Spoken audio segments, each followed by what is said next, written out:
What is going on, you beautiful bunch of savages? It is primetime 114, FSK Fadanator versus KM Mixups, the Xbox Championship on the line. Craziness going to ensue, as always, here. The primetime guarantee in full effect here this evening. And joining me to call all of this action is the one and only J-Dime TV. And joining us once again, my friend and yours, Dr. Swaggy Kush, or Swaggy Dr. Kush, sorry. How you doing, brother? How you doing?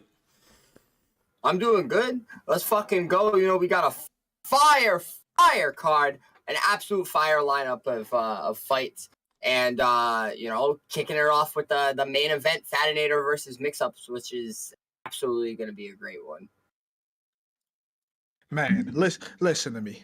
Usually, Fadanator fights a mismatch, right? Usually, he fights someone he has no business fighting. It's not his fault, but we be trying to find prospects to fight him. But now, he gets a rematch with Mixups. If you remember on UFC 4, like I said, Mixups could have beat him for the belt. Fadanator controller died. What did Mixups do? He took the humble route. He just let him survive. If I was him, I would have knocked his head off his shoulders. No, absolutely, bro, absolutely. And look, I have to say, Mixups, when in his performances so far, has looked absolutely sensational. He's looked like he is a bit of a world record, and we know that FSK Fadanator, obviously the GOAT right now on Xbox, he is doing his thing, especially towards the end of UFC 4. He came out there, put one hell of a run together, was almost on the case of rivaling Trixie's to the end, and of course that rematch with Trixie kind of just about slighted him, but he's looking to come back motivated, more motivated than ever. Faddy the Baddie has been very, very much eagerly anticipating to get into this entire season, really put a run together and stake himself as the best UFC 5 player on that Xbox division. But like I said, Mixups is there and hungry, Swaggy. You know that he's coming from it. I believe the fact that, quite honestly, the biggest adjustments with him has been his striking. He was always a great fighter at mixing it all together, especially, you know, just kind of when it got to the mat and the ability to go between those subs and ground and pounds. But now his striking seems to have elevated to a point that I feel like he can rival anybody in this division. Mix-up, believe it or not, is really good at mixing it up, and he's absolutely got that dog in him, J-Dime. Mm-hmm. Nah, he does. You just described him very well, to a T, just now. You said what we all know already, Swaggy. But yeah, Mixups is a really good fighter. But has he improved enough to make up for the gap there once was between him and Fadanator, Cyrus? This is the question, of course. Mixups and the entire KM camp believe that he has. He has a lot of support coming into this one, but of course, FSK Fadanator has staked his claim already and is looking to try and defend one more time here this evening. There are so many other great fights, and we're going to get to talk about them a little bit more as we go through the entirety of the card, but a quick highlight to that co-main event, NM Naz between EK, Kahan, a little bit of bad blood in that one as well. These guys being not exactly friendly to each other over the years in the UFC 4 community, so I'm looking forward to seeing what these two absolute phenoms are able to do in that PlayStation division. The winner of it gets to fight Smudger next time out. Of course, this is a #1 contender matchup officially. And then honestly, one last, Jay, little kind of nugget of information, one that I'm really looking forward to, and that's got to be the featured fight of the prelim, B3 Blackout up against what remains of Versatile, sorry. Those two guys, absolute killers, could have been a main event in its own right, but we get to see it to cap off these prelims that we're about to get into in a moment. Man, can I talk about some of these prelims real quick? Yes, so, sir. Real quick, I like to fight What Luck versus Pug because a lot of people hate What's Luck. He may double leg bell spam time to time, but the bottom line is he do whatever it takes to win, and that may rub people the wrong way. So I'm interested to see that fight, Cyrus.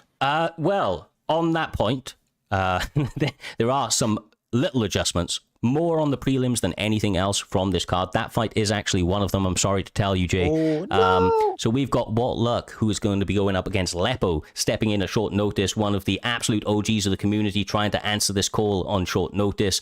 Wasn't able to sign up this week, but was able to answer the short notice replacements, and I know he's eager to get onto the card and show the adjustments, what he's been working on in the lab with the likes of Blackout. Very, very much going to be a very fun fight, but a couple of the other ones, we've got B3 Wavy stepping up against Brazil Lucas, and we have what remains of CX stepping in to go up against Josh.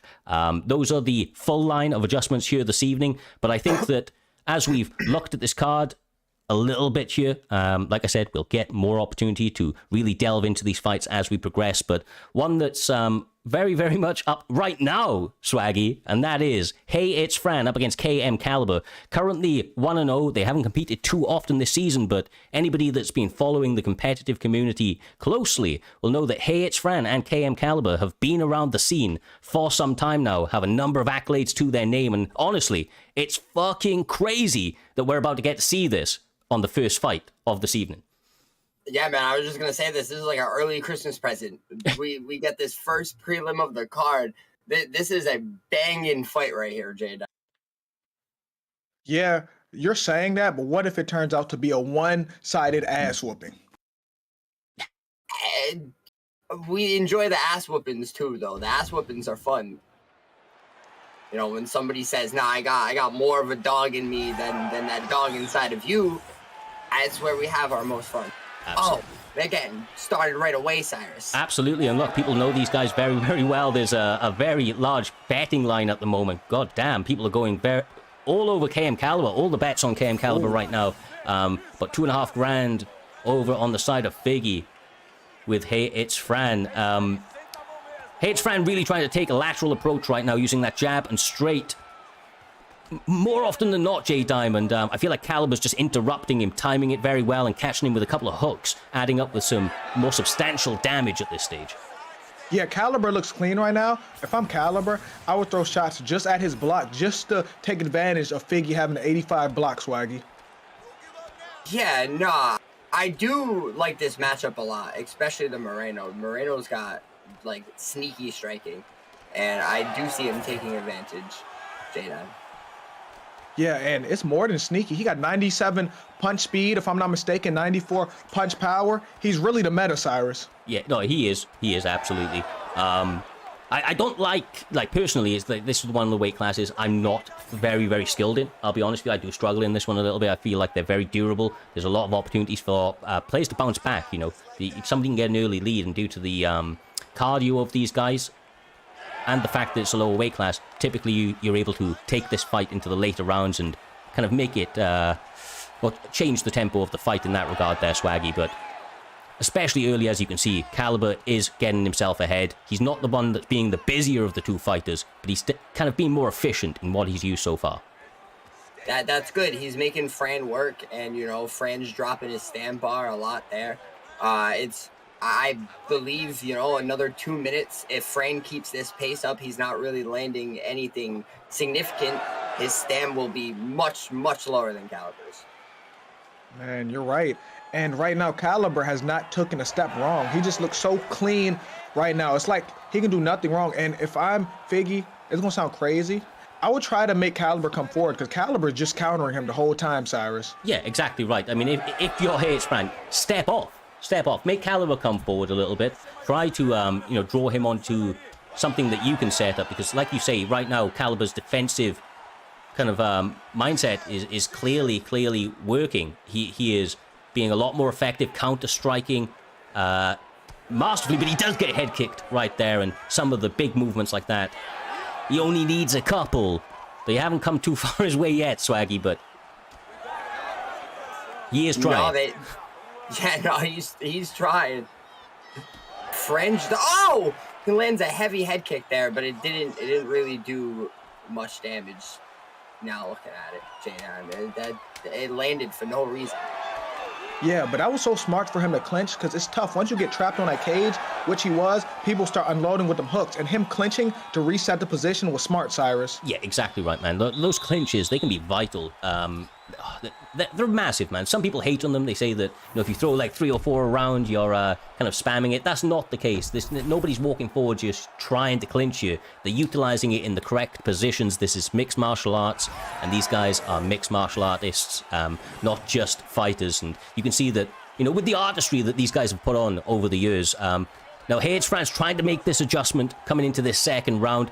He is stepping off a little bit, so I don't know who's in his corner, but they're giving him the right information. He's just going to be a little bit more aware with that head moving, because he's kind of getting tagged right now. Yeah, and Swaggy, what do you think? What adjustments do you think Fran needs to make going into this round, Swaggy? I think Fran needs to slow it down. Fran needs to slow it down, maybe to slow the pace, take it to the ground, try to run some groundwork on Caliber. We haven't really seen much groundwork from either of them yet, J-Dime. Yeah, well, I think right now Caliber is comfortable. He's cozy, just sitting on his back foot countering Cyrus. Absolutely. And look, the problem is that some of this, like the idea, and I agree with Swaggy that he does need to kind of slow down a little bit. The problem he's having now is he started out this round without getting that success. He did rush it a little bit too early. So if he steps off right now, Caliber knows he can just walk around the outside and he's won the round. You know, like he's not the one that's forced to press the action right now because he's ahead in this one and the first. So especially with this takedown, Caliber's looking absolutely fantastic here this evening. Hayetsbrand may need to try and set up a submission or two. Does get a full... Oh, no, half guard, sorry. Half guard. I thought that was top mount for a sec. Oh, he may needed it. This is what he needed here. He needed this slimmer of hope, and he gets flipped. That's a beautiful pre-deny, Swaggy. He did not need that right there. His hope just vanished. Just vanished, J-Dime. Yeah, but, oh my goodness. For him, he can't panic and rush things, but he cannot accept his position, Cyrus, just sitting here. Yeah, exactly. It's, you know, bit of a two-sided sword right there. He has got to make something happen, and the issue is that Caliber's so goddamn patient that he is waiting for you to make that first mistake. He's waiting for you to try and rush out of a position. So yeah, he's in a really tough position now. I don't count the man out. I've seen him come back from a lot worse in the past, but as of right now, Swaggy, the momentum is definitely on the side of Moreno. He's got a minute 10 left in the second round, and it's almost becoming one-way traffic. Yeah, man, Moreno's doing a really good job. Caliber's doing a great job, you know, controlling the pressure, staying on top, not giving Figgy any movement to get a reversal or to really get anything big needed into here. I do believe we will see a third round, and Caliber's just dominating right now, Cyrus. He is. Young Lepler says Caliber is an alien. He's denying all of these things telepathically. I mean, the man is zoned in, I'm telling you that. He does seem to be able to make reads quicker than your average person, and it's what's meant that he's so successful over the time. Now, only a couple of seconds left. He's not going to get the submission, but he is definitely ahead, J-Dime, going into this third round, and it is now all on. It is all on Hayetsbrand to go kind of balls to the wall and try to end this fight very, very quickly. You know, he's only got 5 minutes until the judges kind of take it away from him. Yeah, you're right. And do you know what I remember now about Caliber? Remember when he used to be so zoned in that he used to type in the chat as he was playing? He would, in these grappling exchanges, or like, especially towards the end of the round. He's a confident guy, man. He's a confident guy out there. He's put in the work. Like, you know, Caliber's like one of the guys, kind of like a Dirty Dave for me, who's, you can see he's been in the lab. He's not just out there like constantly battling people in OWC. He's the type of guy that will go into the, not the tutorial setups. The practice mode. Yeah, the practice mode and that. Yeah, absolutely. And it just means his inputs, Swaggy, they're so clean. Like you don't see the same mistakes, like the accidental mispresses that you see from others. Yeah, man, his combos are so clean too. You know, he's just continuing to mix it up. And he's never landing the same combo twice, and he's just doing such a good job just all over right now, on the ground and on the feet. Yeah, absolutely. And look, I love that rubber guard. I'm surprised he gave it up. He could have held that and elbowed the hell out of his head for a couple of minutes, but I suppose he's trying to advance for more dominant positions here, J-Dime. With 3 minutes, there is possibilities of a top mount, ground and pound situation and the like, where you know, that damage can go quick. Maybe not now, but... Yeah, not now. He should have kept rubber guard and just denied him and kept throwing elbows and do damage, because at this point he needs damage. He may need a finish right now, and that would help him tremendously. Yeah, personally, it's what I love to do in it's what I love to do when somebody gets in my rubber guard, bro. You keep them there, you elbow their head until they're almost dead, and then you reverse the position and chuck the extra couple of cherries on top. But obviously Caliber, as good as he is, was able to stay patient, work his way out of that position, Swaggy, and now has got his back or top mount. 2 minutes left on the clock, man. It's so much time for him to work. Caliber's back in top mount. This is exactly what he needed. You know, he's just gonna work it out here. He's just gonna grind him out, and it looks like he might go for a submission, J-Dime. Man, he can do whatever he wants right now because Fran has to rush. He needs to finish. So at this point, the openings are going to be there for him to make a mistake, and Caliber should take advantage of it, Cyrus. Yeah, he's got a submission here if he wants it. Like, he's got the submission right now. A couple of these. Yeah, done. It's going to sunk in. He's not going to get it straight away. He only needs one more. Like, he's only got 50 seconds. He could just go instantly to chain to another one if he really wants. Man, Fran, it sucks for Fran because he has to get up right now. And even if he gets up, Jay, he's got 30 seconds. Yeah, man, this is a Hail Mary, and I don't think he's going to get it, Swaggy. No, he needs a miracle right now. He needs a miracle right now, and you know, subbed. Caliber could sit in this armbar for the rest. He's of got the it. fight, He's got it, bro. He's got it. No! Oh! Oh, Fair play. I thought he was done, bro. I thought he was done. that's the best thing he did, too. That was, I don't know how he managed to get out. Like, that was clutch, but it's a little too late. Yeah, it was clutch. But, like, I mean, I suppose he gets points for surviving. He doesn't get finished. That will help him in the rankings. Just a little bit, I suppose. I mean, it's better than getting knocked out. But either way, Caliber looking phenomenal, right? Coming into this, Swaggy, he's 2-0 now. He's 2-0, and he's trying to make a rise up in this division. Caliber is looking terrific right now. Terrific. And just, you know, he's trying to earn that next contender spot to fight whoever wins tonight. Fadanator and Mixups. Yeah, absolutely. Beautiful, beautiful, man. With that one, we move very swiftly on to the next, lads. We have a number of fights here this evening, like I said. And especially on this prelim side, there's a lot of names here that we often see in the top end of the, you know, kind of card, normally main card fighters, to say the absolute least. The next fight here, obviously, like I said, Pug is not here, unfortunately. Hopefully, we will see him back in the near future. But for right now, we get a blessing in disguise with what, is it What Luck? It is What Luck, yeah. What Luck up against Lepo. Like I said, Lepo's been around so long, man. We've seen this guy do his thing, J-Dime, time in, time out. Obviously, he's a wild fighter, but I feel like he's been trying to hone that a little bit coming into UFC 5, and I'm interested to see what he's able to do up against an undefeated guy, a guy that's in amongst that top 20, who's obviously trying to stay undefeated and looking to make a bit of a name over beating somebody like Lepo, who is a veteran within the promotion. Yeah, and What Luck is a tough puzzle. He's a tough fight for anybody. The way I look at Luck is, if his striking gets better, like to the point where his grappling is, it's scary for people because What Luck's a really good grappler, Cyrus. Yeah, exactly, man. I think that is absolutely... I think it's probably the biggest point of the fight, J-Dime, to be quite honest with you. What Luck is very, very good on that on the ground, and young Lepo always favors himself as a striker these days, but everybody forgets that he was a grappler. He was a grappler. He might become Conor McGregor. He's not looking to grapple you, Swaggy, but he's looking to kind of do the old Chuck Liddell and use his grappling knowledge to anti-grapple you so that he can land those hands. Yeah, man. Lepo's a dog on the feet. He's a dog on the feet. He's going to go in there. He's going to be explosive. He's going to let it all out. But if it does get to the ground, you know, Lepo does have the IQ and the knowledge to keep it in one place and to get back to the feet, J-Dime. Yeah, but Cyrus said he started as a grappler, but is he too far removed from being a grappler? Has he fell in love with the hands too much, Cyrus? Yeah, so that's part of the problem, right? I feel like he still does go there, especially when he's fighting online. Lepo isn't the type of guy that's going to let a fight get away from him when he's getting outstruck. He will mix in all of the trickery that comes in mixed martial arts, but the problem, Jay, is that when you get on the mat, when you're not constantly there, your denials aren't as clean.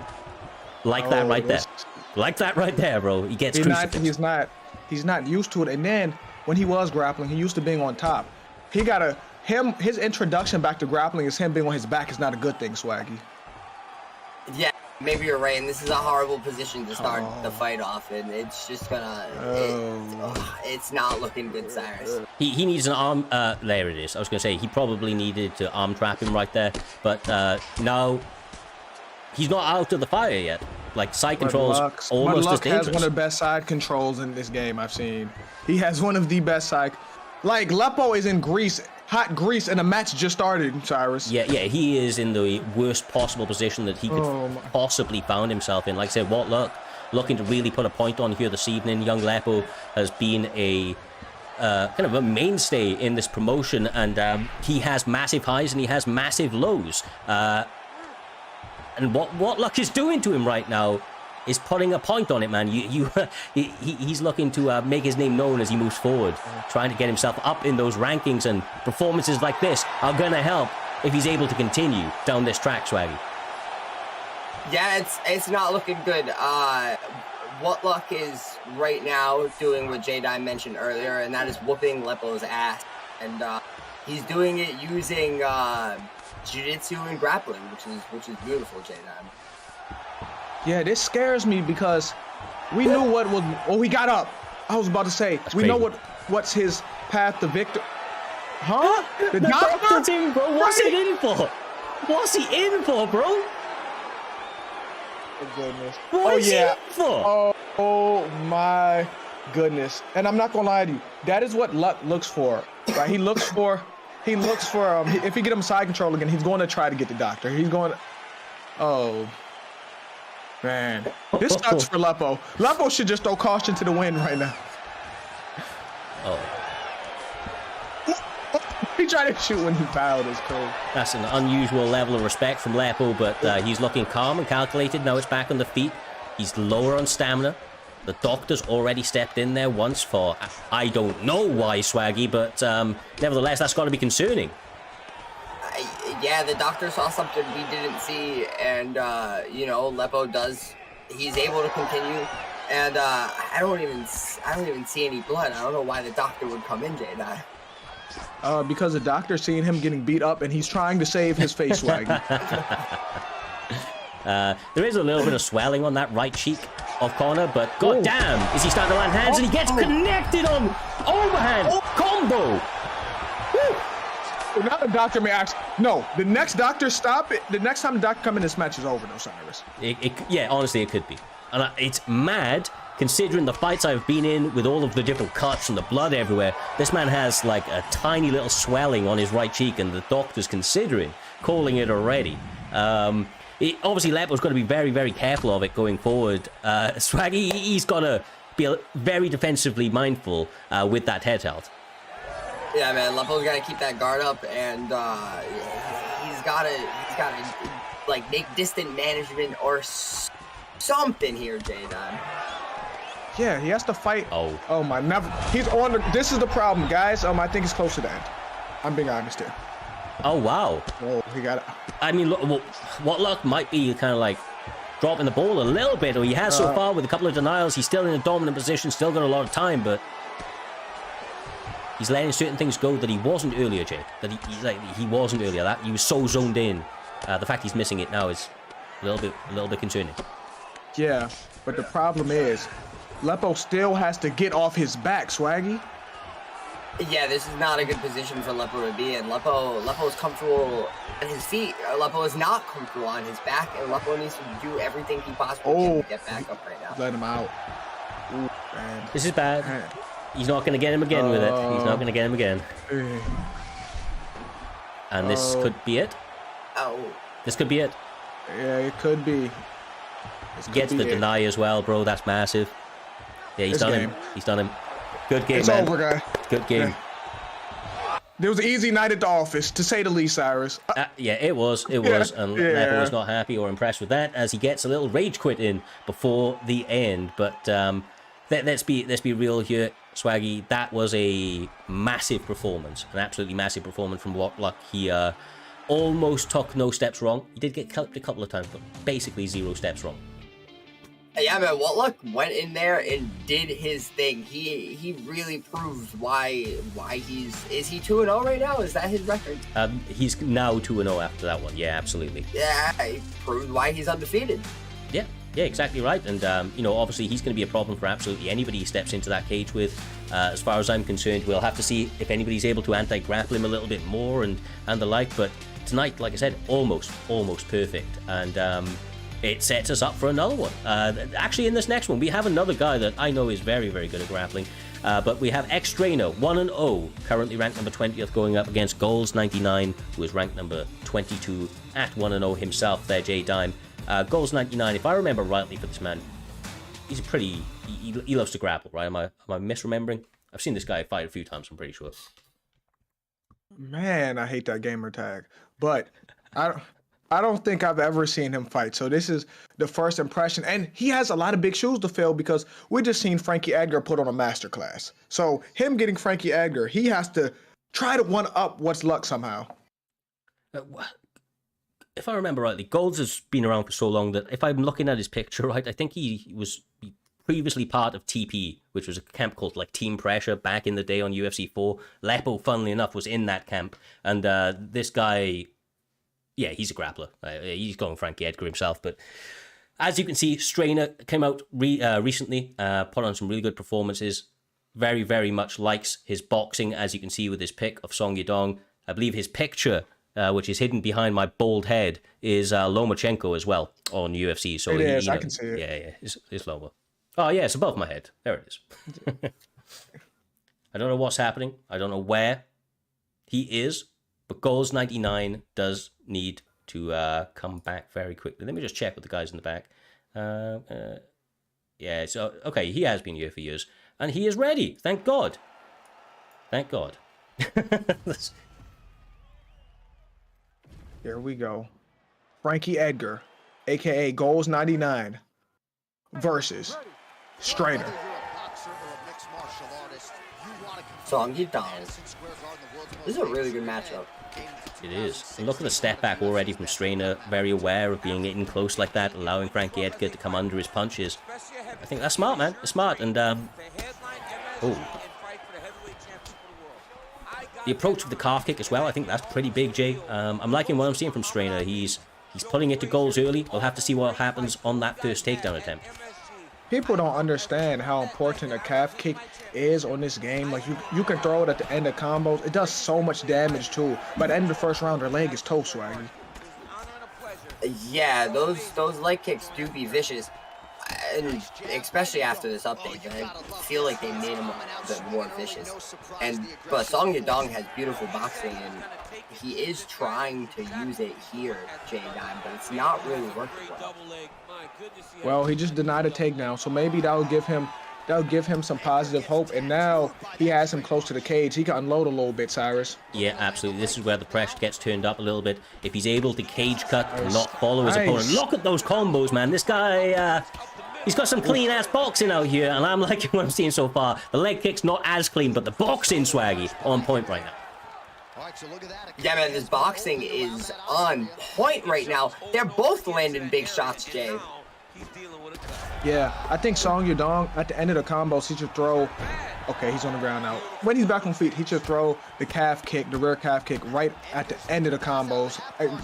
You know what I'm saying, Cyrus? Yeah, absolutely, man. Mixing it up on some variation would be nice for him. It will add up that chip and make some of these takedowns a little bit more difficult. But now he's got himself on the mat. There's 2 minutes left to go. And, of course, up against somebody like Goals99.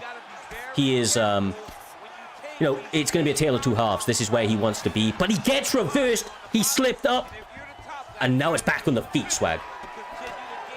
It is back on the feet, and I am expecting Song Yadong to just come all out with absolute boxing pressure right here, Jay.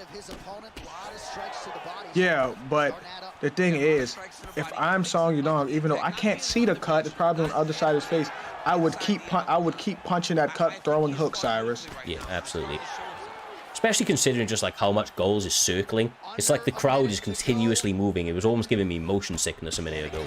Like, not oh, Jesus! Oh, God! It's closer. It's getting about that time. It's getting closer to the end, Swaggy. Yeah, man. Like I said earlier, Song Yadong has crazy boxing, and Strainers is putting it on show right now. Check, look at that redness underneath his elbow. A lot of those strikes to the body. Back to the body. Goals trying to answer back, but he's not as comfortable on the feet, and it is visible. Throwing double uppercuts, trying to throw this front kick. He's trying to be tricky, but his skills are not the same as Song Yadong's on the feet, man. His striking too clean, his boxing too crisp, J-Dime, and he's catching him on the way in every single time. Back to the stool. Yeah, I think he needs to give What Luck the controller, because obviously he's the one who knows how to use Frankie Edgar in this situation. It's hilarious. Song Yadong, look at the combinations, pressing him up against that cage. We're going to go into this third and final one, and once again, we're put in a position where one fighter has to Oh, sorry, it's round 2. It's round 2. Never mind. May not be there for very much longer, though. Yeah. Oh, what is he doing? Frankie Edgar looks lost right now. Like, he don't know what he want to do right now, Swaggy. No, man. He should be wrestling, but he cannot land a takedown. See if he holds this side control. I imagine he separates, and he does.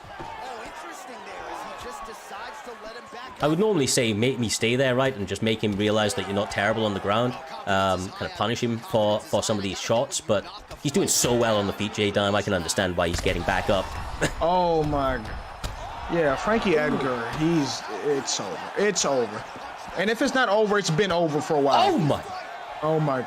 His head health is still not recovered. He was out then. Oh my. This is bullying. He should get up. He should get up and keep punching him. I think he will now. He will now. I think the time's coming. Oh my God. He sent him to the land of wind and whispers. Song Yadong does it again. Beautiful boxing, absolutely crisp. Ex-trainer showing that he is a menace in this division, Swaggy. Beautiful. Yeah, man, he killed him at the end there. He killed him, J-Dime. He took a body right there. Look how Frankie's body just... I don't know how we go from one victorious Frankie to a out, limp, dead Frankie. Well, Roger said it right in the chat. He needed a Glock. He needed something to win that match. His bare hands was not enough, Cyrus. Absolutely, man. Absolutely. Yeah, unfortunately, didn't go for goals. Didn't go his way, but I have to say I appreciated the crispness of that boxing. Yeah, he's going to be one of the better boxers around. I'm interested to see what he's able to do going up against another striker, because up against that grappler, he made his point proven, and that's that you ain't taking him down easily, and he will take your head off given any opportunity. Beautiful, man. Setting us up very, very quickly. We will move upwards and onwards to the next one. Swaggy, this should be a very, very fun fight. We have two guys that are, well, undefeated right now. B3 Wavy has been around the scene for a little while. I believe this is his first fight of this season, and he is going up against Brazil Lucas, who is currently 1-0 in the division. Obviously, when you're going up against B3 guy, you know the name, you know that brings to the table, but there's been some patches, there has been some changes. I'm interested to see what he's doing, or what they're doing, what that adaptation has been coming into this one, where counter-striking is now a lot more viable. Okay, so hold on, Swaggy, hold on. So when it comes to Wavy, right, what I think Wavy has going for himself when it comes to striking is that he was a patient counter striker before he joined B3. Then he changed his style, so he should be able to fall back on it. And he also told me, when I told him I need him to fight today, he said, who am I fighting? I said, Brazil Lucas. He said, that's easy work. That's what he told me. That's what he said? That's what he said, bro. Yes, he said, that's easy work. Brazil Lucas maybe trying to punish him for that. He's gone Jacare Souza, man. And Jacare Souza is slept on. He's got great submissions, of course, and got some trickery in his hands. To be honest with you, he hits pretty hard, so we'll have to see. But we know that Wavy has been around the scene for a long time, Swaggy. He's a phenomenal fighter, and you can already see he's pressing that action, trying to take it to Brazil early. Yeah, no, I was gonna say it before J-Dime stole my spotlight. You know, Robbie Lawler, Wavy, he took this fight on 10 minutes notice. And he's coming in very confident. I mean, you saw at the start of the fight, he just came in throwing immediate shots. But now it might not be looking too good for him, Jay. Yeah, and I actually do know who this Lucas is. I didn't see it was Lucas Cruz. I have seen him. Hey, this looks horrible. I'm not going to lie to you. He got to defend with his life right now. He could not have had a worse start, Swaggy. Nope, he came out very aggressive, firing. It looked like he was going to be the aggressor here, and now he's just... It's not looking good for him, Cyrus. Yeah, this is, oh, Jesus, this is really bad, I'll be honest with you. The way that he's attacking submissions as well, this guy knows what he's doing on the mat. B3 Wavy is an absolutely phenomenal competitor, though. Obviously, he has made his name through his striking, but as you can see, he is no slouch on the ground, utilizing some patience and denials. But it's difficult when you're up against somebody as tricky as Brazil Lucas. I mean, this guy... He's doing real good, man. He's impressing me with some of these feints and the transitions. He's very aware as he goes for the submission. Denial. Oh, he's going to sink this one in. Yeah, this is getting synced in. Unless... Nah, it's sunk in, bro. This guy's a fucking menace. This guy's a menace. Ew, oh my, look how much of the bar just took. No, it's not a one tap. It's not a one. It was close. It was goddamn close, though, bro. It was close. It was so close. Oh, he got to survive with his life right now. He's going for the choke. We've got Eddie Bravo shouting that he's going for the choke. No shit. No shit. Oh, no, man. He's got to stop trying to transition in that. I know he's trying to deny, but he's mispressing. And it's getting him flattened out. It's really, really bad, bro. God damn. Oh. I'm not gonna lie. If he survives this round, that is very impressive because how do you weather this storm, Swaggy? You don't. You gotta. You have to. You just have to survive at this point. He's in such a bad predicament. Oh my God. Yeah, he's all over the submission because he knows it's over if it gets sunk in. So he's willing to take the ground and pound. You can see that he's trying to bait him out going up and everything. It's not going to work, man. B3 Wavy's defending subs at all costs. Oh, wow. He know he's not going to get the sub. He want that sub bad, Cyrus. He does. He does. He is so bad, bro. So bad. Oh, my God. Wow, I'm impressed with... I'm impressed with Brazil, I'll be honest with you, man. This guy's he's a savage. He's a savage on the mat. He's difficult. The only reason we lost is because you're waiting on him. He's going crazy right now. He's putting on an absolute grappling clinic down there. With Jacare Souza of all picks, I feel like we don't see him much, and he's bringing that dog out of Souza. He is, man. Like, people sleep on Jacare because, you know, of course, there's a new influx of fans. Maybe people don't remember Jacare Souza and the menace that he was, but he's a problem, especially in the grappling exchanges. His jiu-jitsu is absolutely no joke, but he has got hands as well, and now B3 Wavy, after weathering that early storm, has got to make sure that he doesn't walk onto one of those, but more importantly, J-Dime, he has to stop takedowns and clinches at all fucking cost, every cost. Yeah, I think he needs to keep pressuring him and make sure his back is not on that cage. He has to force the shot out of Jacare Souza, Swaggy. Yeah, no, the main thing here is he needs to stay on the feet at all costs, and that's good. See, he's defending the takedowns. Oh, and that's good. That's good. Two defenses at and that right there was grappling knowledge, Jake. He got that initial driving takedown just so that he could set up that second one. This boy knows what he's doing, man. B3 Wavy is a menace in all positions, and you could see the fact that he was able to survive round one, but I think this just speaks fucking volumes to Brazil Lucas and what he's, you know, like his skills down here. Yeah, I do know who Lucas is because I didn't see the Cruz at the end because I've never played him, but he was always in the top 10 on ranked on UFC 4. It was always Lucas Cruz, but I didn't know he's from Brazil. Woo. Yeah. I have a feeling this guy might have been the first ever guy that subbed me on PlayStation, if I remember rightly. I have a vague recollection of fighting him, I think. Just Game of 10. But, PSN. He's all over it, bro. He's dialed in. He's got 2 minutes left to survive, and then... Yeah. It is dominance right now. That's the problem. Even if he's not getting subbed, my bad Swag, even if he's not getting subbed, he's literally just defending. You can't win by just defending from your back, Swag. No, not at all. We're seeing a beatdown now, and maybe we can see a turnaround from Wavy here. Still got time to work. I mean, now it's back on the feet. He's going to try to. You saw these guys having a little bit of a feint out with their pulls a moment ago, but This is where Wavy wants it to be. The fact that he's behind, though, means that he is going to rush it a little bit, and he's going to risk taking some damage. Yeah, but the thing is, the one thing Wavy got going for him is he hasn't taken much damage to his head health yet. This is true. Absolutely. And he is adding up some, man. He's trying to pour it on. Oh.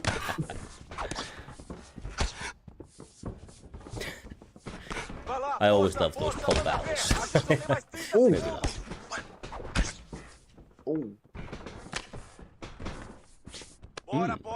Lovely. Clinch entry. Only 10 seconds left.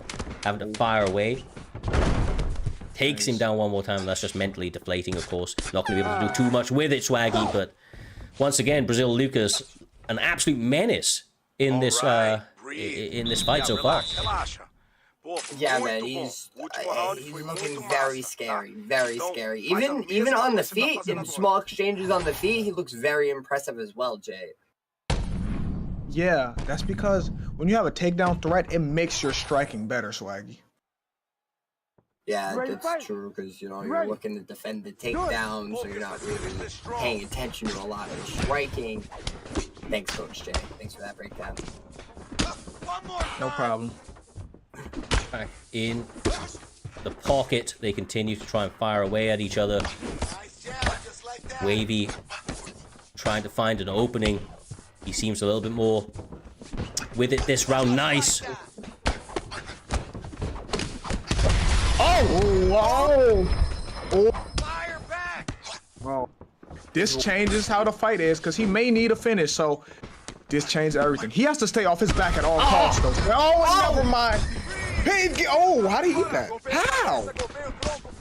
A B3 chin, built different. He is trying to push it. He is trying to get the finish, but once again, another double leg bail entry takes his back. Not able to get it. He does need a finish. Oh, he gets finished. He gets finished. Oh my gosh. He's face planted. Wow. This guy is a problem.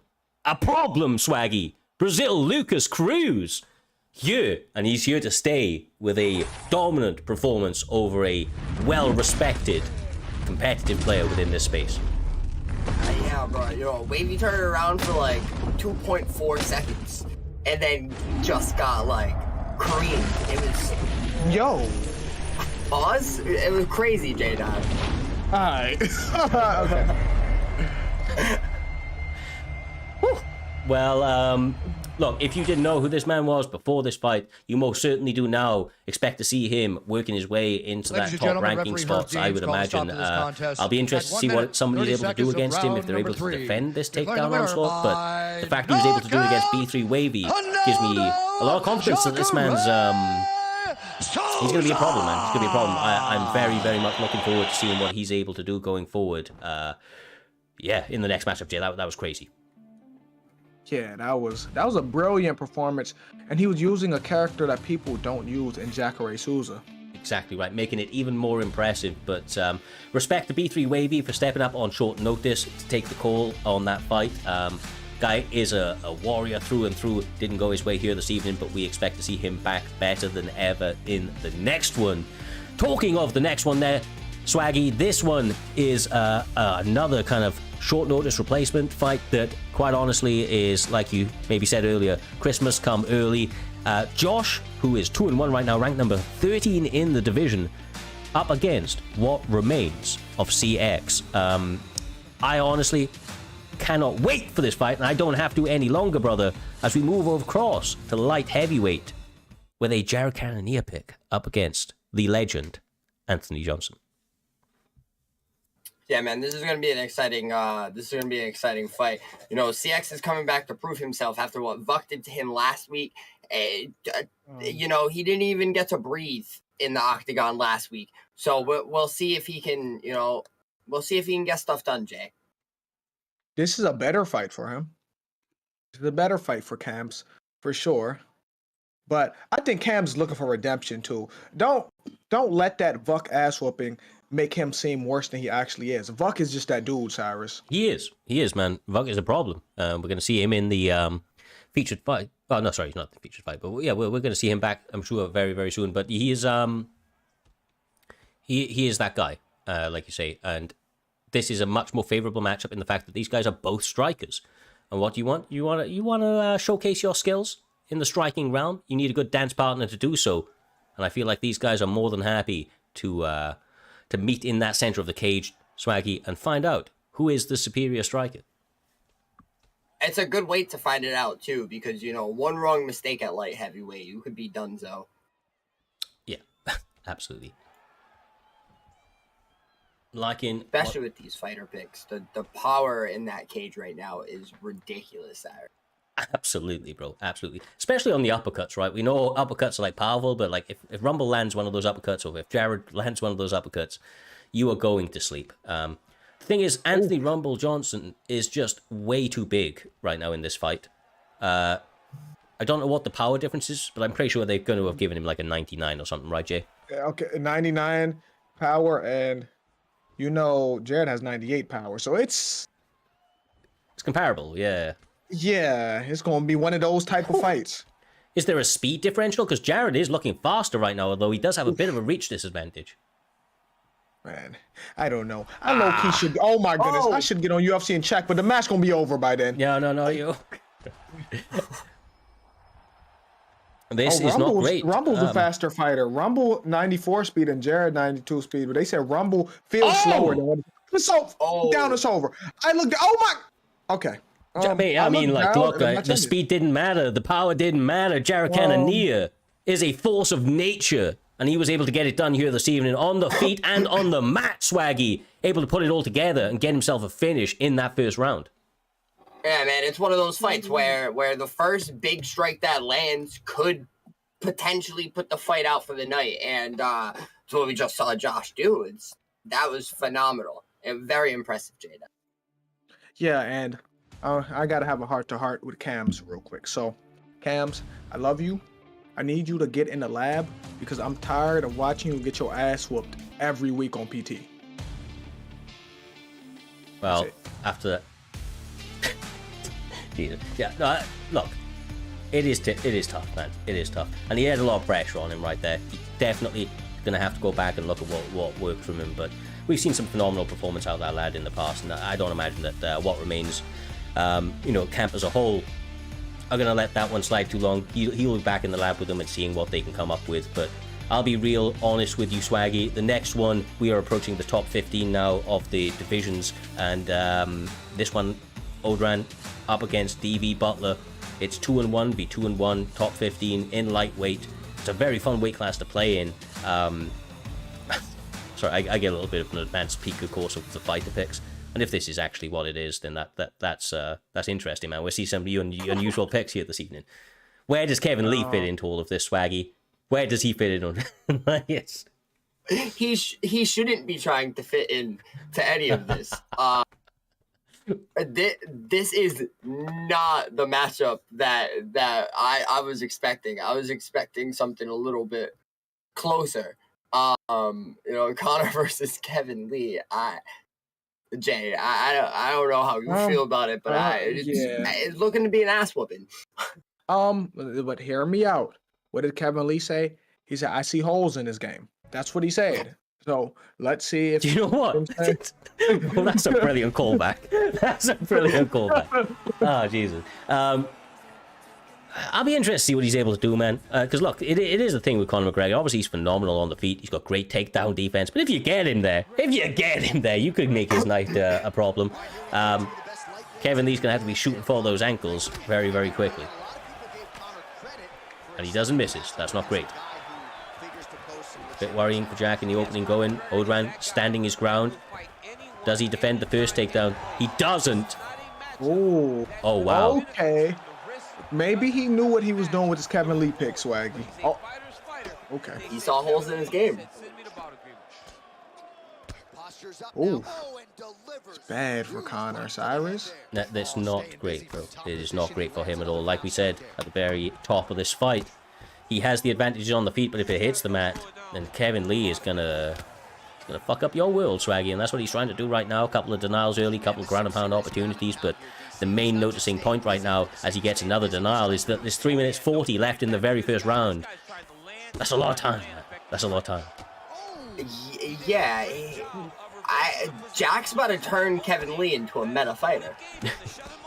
Imagine that'd be sick. He does it again, grabs him on the clinch, reverses position. This guy is aware of his positions, goes for the guillotine. Oh my goodness, he gets him out. I'm not gonna lie to you. This could go no worse for Conor right now because he's not gonna get up against Swaggy. This is bad. This is really bad for Conor. You know, at first I questioned this Kevin Lee pick, but now all I can do is respect the Kevin Lee pick. Oh, and he goes for the armbar, Jay. Sorry. Matrix in the chat. This is how Kevin Lee saw himself beating Khabib in his head, and I don't disagree about that. He's getting the submission, the first one. He's only one away from securing himself a W. There's 2 minutes left in this third round. If he had more stamina, he could have grabbed that armbar, but he's going to take side control. Jesus, Jay, this is every Conor McGregor fan's nightmare. This is every Conor McGregor player's nightmare.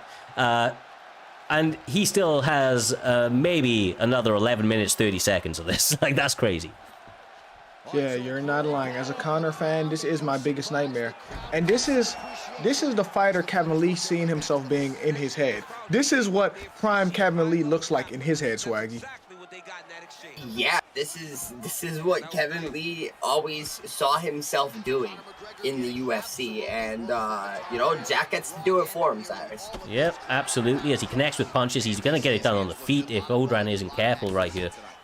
Answers with a good straight right there, but he's got to be a little bit more aware. He seems flustered to me.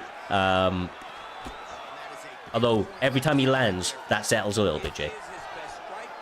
Yeah, and if I'm Kevin Lee, I'm not taking no risk. I'm going to just survive the last 17 seconds. Don't even trade with Conor because it gets scary if you trade with him, Swaggy.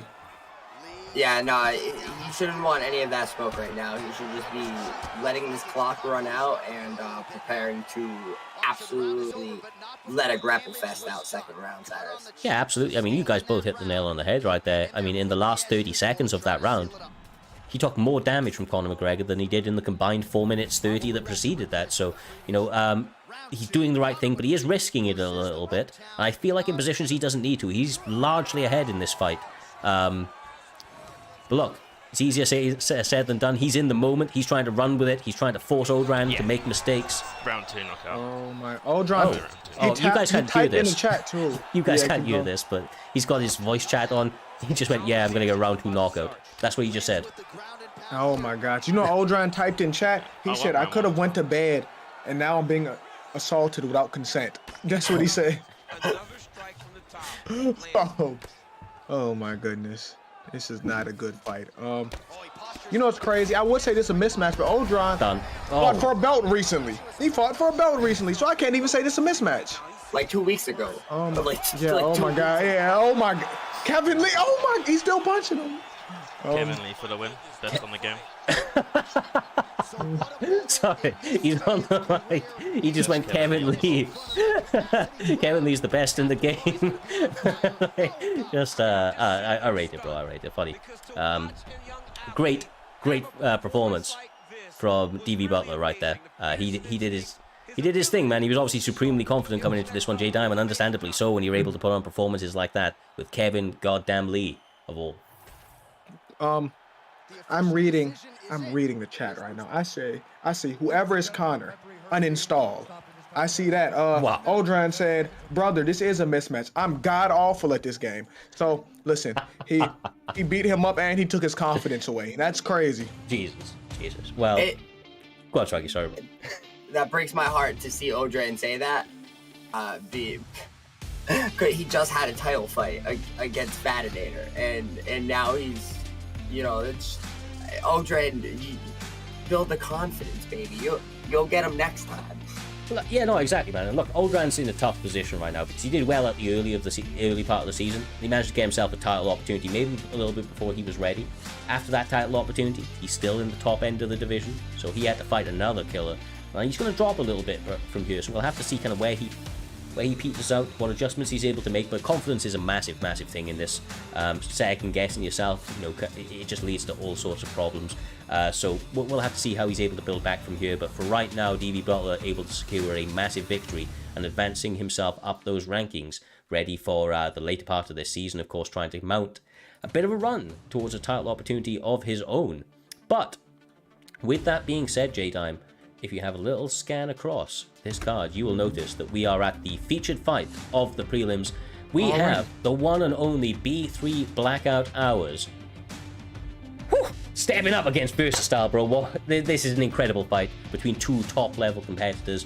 It could have been a main event on another card, but we get it on the featured fight of Primetime 140. Here's the thing. Versatile is really good, and I know Blackout's going to be looking for his revenge. He wants to get that back after getting his ass whooped last week by Smudger. He don't want to lose 2 in a row, so he's in an interesting position right now, Cyrus. Yeah, absolutely. And I just going to see what happens with this. I'm looking at it right now, and it looks like it's at least stabilized for the moment. But the notes from the back is that, unfortunately, these guys have had some issues with the connection jumping a little bit. Now, this is a fight that we definitely want to see, and if we can get it all running, we will. They seem stable for the moment, so we'll see if we can go across, but apparently it was jumping a little bit earlier. If they're happy to go with it, we will go with it. As long as it's not jumping, we should be good. If worst comes to worst, we will advance and maybe come back round to it after a little bit of a reset for these guys, just to buy them a little bit of time, but it looks like they're willing to go right now. It's done. Okay. It's not jumping, is it? They said it was jumping up to 200, but it was not from what I've seen. Yeah, somebody was just downloading Fortnite. They're good. That's always Fortnite's fault. Yeah. Stable, so okay, nice. Well, this is the one that we were hoping to see. It has been a highly anticipated fight. And we have to wait no longer, Swaggy, as these guys meet in the center of the cage. A big uppercut lands from Blackout as Versatile is trying to put those combinations together. What do you make of this Jorge pick, brother, up against this corner? Jorge's boxing is really good, so it can kind of counter a lot of things that. Oh, counter what? Oh, Jesus Christ! And it's not looking good anymore. It was looking good for a second, but it's not looking good anymore, Cyrus. No, I agree with you. His boxing can be fantastic in this game if utilized correctly. Versatile is a very diverse fighter, though. I'm surprised he didn't pick somebody that had a bit more of a grappling threat, Jay. That was, I suppose, my only concern, especially when Blackout catches you early. He's not a guy that lets up easily. Yeah, but he is breaking Blackout's block, but never mind. It doesn't mean nothing. He's getting beat up and he's stuck in a corner, Swaggy. When I first saw this fight got made, I was thinking fight of the night, but now I'm more thinking performance of the night for Blackout, because, he's just coming in dominating right now, making this a very one-sided fight. Oh my goodness, man. Jesus.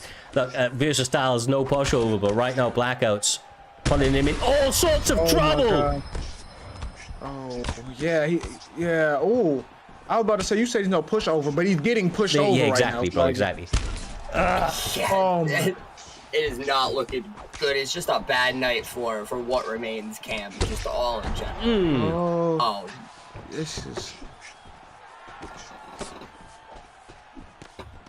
is so bad. Oh, wow. Oh, he hit him with the back of his leg or something. Range. Yeah, like from that range? Blackout will find a way to make it work, quite clearly. He is just not letting up, man. He's not letting up at all. I need to see a fucking double leg out of Versatile or something. He's getting destroyed on the feet, I'd like to be real. Something. Oh, my. He's been in this corner this whole match. Odran is in the chats. Oh, my God! It's over. It's over. That is crazy, man. Performance of the night for my money so far. What a... Well, especially in terms of like a striking regard, that was sensational. We had Watlock earlier, who was phenomenal, of course, in terms of his grappling, but this is about as dominant as it gets right now, especially on the feet. He did not allow Versatile to get out of first gear for the entire fucking time that this fight lasted, Swaggy. I mean, he just walked him down in a way that I was not expecting. Yeah, man, it's that Blackout pressure. he just does not let up all. Like any given circumstances, he does not give up that pressure, Jay. He just is always landing strikes. Yeah, you gotta make Blackout respect you. You gotta throw something back, and you can't go past them black lines either. You can't stay on that cage, Cyrus. Yeah, especially against like people. Like, look, when you get impressed, some people are just good all-round fighters. They can counter-strike and whatever else. But the great fighters, when you move behind that black line, they realize that it is a different, completely different position, and they will advance that and keep the pressure on. Some guys follow their opponents, and it allows them to circle out and get away from the damage, to keep the fight's momentum going.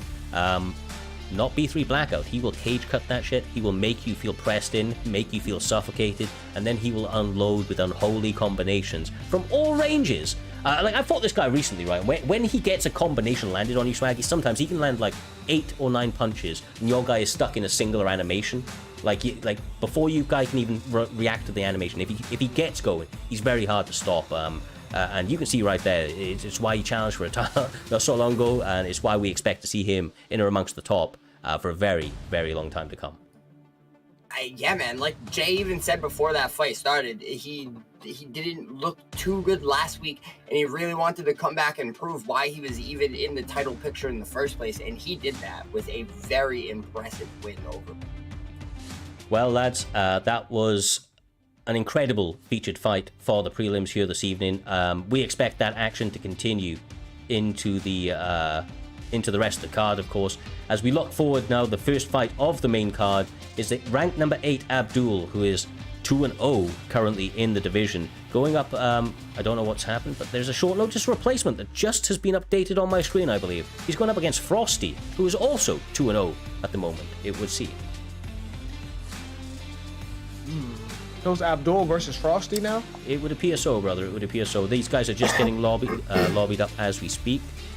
So we do have a couple of seconds to run over. I tell you what, we may as well have a little bit of a look forward just for a moment there. I'll throw it to you. I want to take a quick second for us all to just any fights that stand out to you from this main card. Now, of course, we have that main card, co-main event sort of spot, but for me personally, one of the more standout fights from the Xbox and the PlayStation division, I have right up against Vanio in the next fight, and we have KM Intro and Ken Muir a couple of fights later. Those two fights right there, all of those guys are undefeated, and you're going to see that actually as we move on to this main card. Most of them are undefeated, and they're all trying to fight for that top position, trying to make sure that they're not just ranked number 8 or 9, Swaggy, they're ranked number 1 or champion.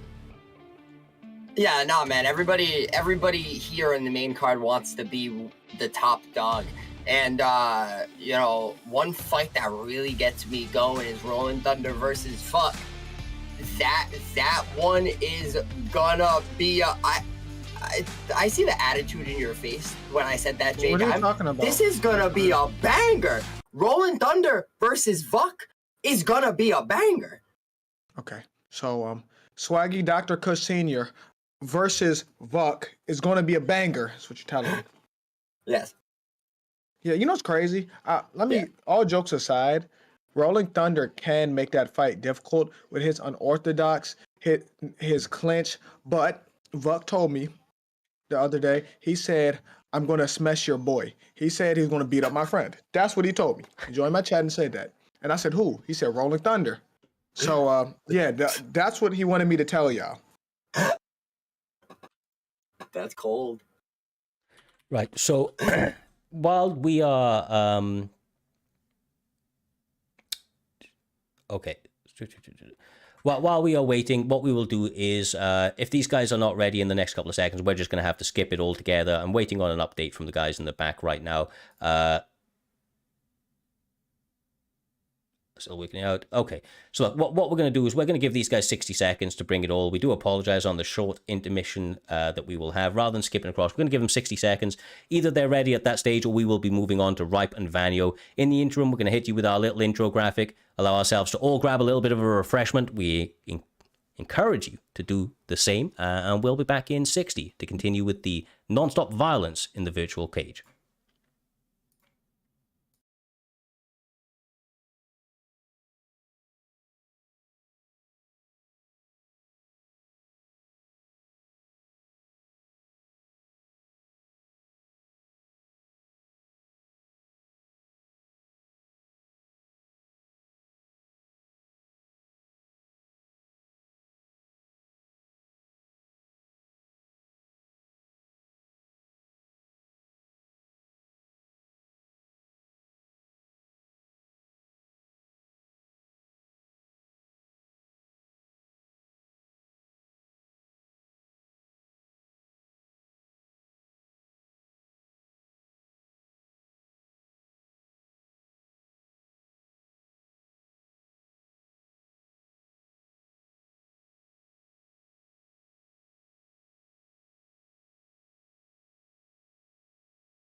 And we are back, primetime 114, fulfilling all of your virtual violence needs here this Saturday ahead of the UFC later tonight.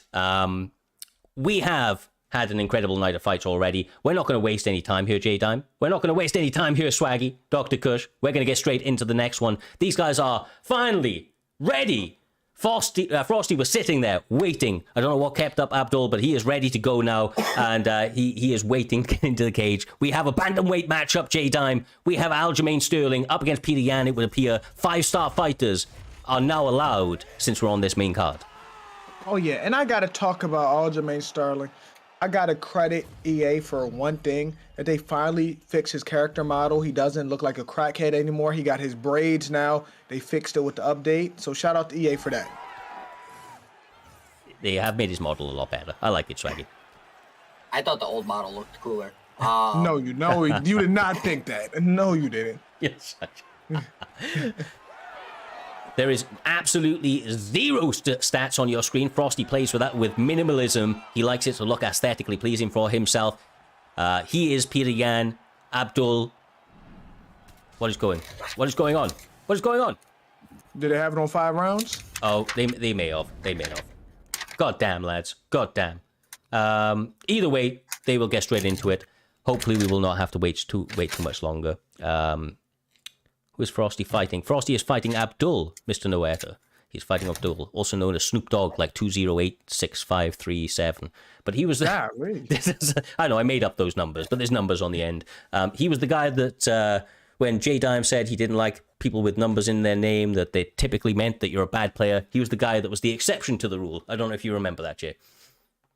No, I remember that 100%. Why would I forget? He had a million numbers in his name. I thought he was going to be the worst player in PT history, but he proved me wrong.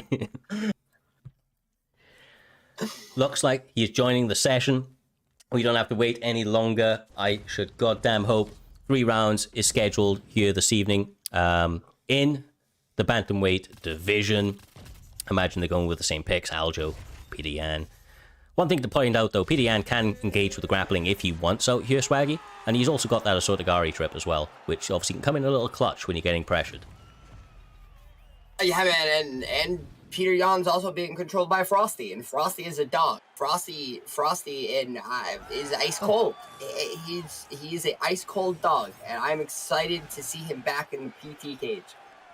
I've just been told by El Kenmure that Asotagari got removed. I did not know that. Yeah, it's not in this game anymore. Oh, wow. You notice people don't spam it anymore because it is not there anymore. I didn't even, click. I knew I hadn't had it happen against me, but I didn't even click that they had removed it, to be honest. I thought that people just weren't throwing that shit, Swag. That's what I thought.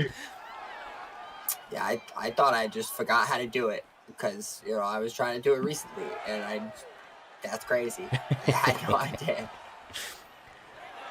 Well, speed seems to be not a problem here, as Frosty MMA is starting this fight out very, very quickly. He's got him pressed up against the cage. Combinations coming galore. A double leg bail attempt and a back take. Successful, Jay. That's bad. Because do you remember that Peter Yan, it's like deja vu, it's like PTSD. He spent the whole second round here in real life. Yeah, this is very true. Very true.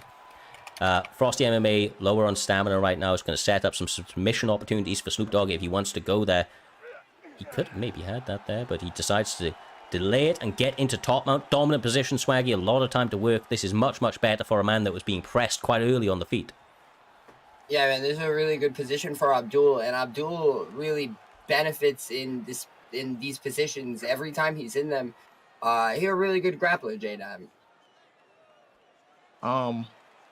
I don't like this for Peter Yan. I'm gonna be real. I don't like this. He's trying to this is the perfect strategy. That's all I'm gonna say. Yeah, absolutely. And he's got a submission right now. This could be a one shot because he's got stamina. It's not. Very close though. Very close. Oh, it's close. And he's got, surprised. Abdul decided to go to side control. Wait out this position. He wants to get a couple of denials and then he's one submission opportunity away. The subs are a lot stronger in this one, Swagger. We're seeing a lot more grappling than we're used to. I'm liking what I'm seeing. The fluidity very much there from all of these fighters in all of these positions. Yeah, man, I like how everybody is trying to be a submission master. We saw earlier with Lucas, and now we're seeing it right now with Abdul. Abdul does that is a massive reversal for Frosty though, J9. Okay, he finally got he needed this because one more sub and he's out. Sorry. Why would chaining submissions be banned? That's crazy, bro. Either way, pressing the action back on the feet. Nice land from Aljamain Sterling right there, trying to make his presence known on the feet, trying to press up and stop that pressure from Frosty, but he ain't stopping anytime soon. Here, J-Dime, he's very comfortable on the feet and more than happy to engage in any and all of these positions. You wanna hear what's crazy about Aljamain Sterling on this game? He has really good kicks. He got like every kick. He just has no power. Mm-hmm. He doesn't have any power. Kind of death by 1,000 cuts. Overwhelms you though, right? And I suppose that's, his cardio allows him to do that. As the fight goes on, although like Peter Yan is like a pretty durable fighter himself, it favors Sterling more and more. Like he's a cardio machine out here, Swaggy, and you can see that he's getting the better of it right now due to the body of work that he's been able to do. But he does.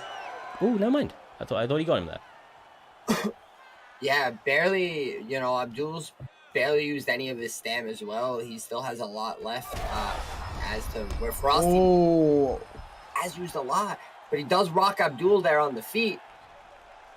Abdul's smart to go right for a takedown, Jay, but he does not get it.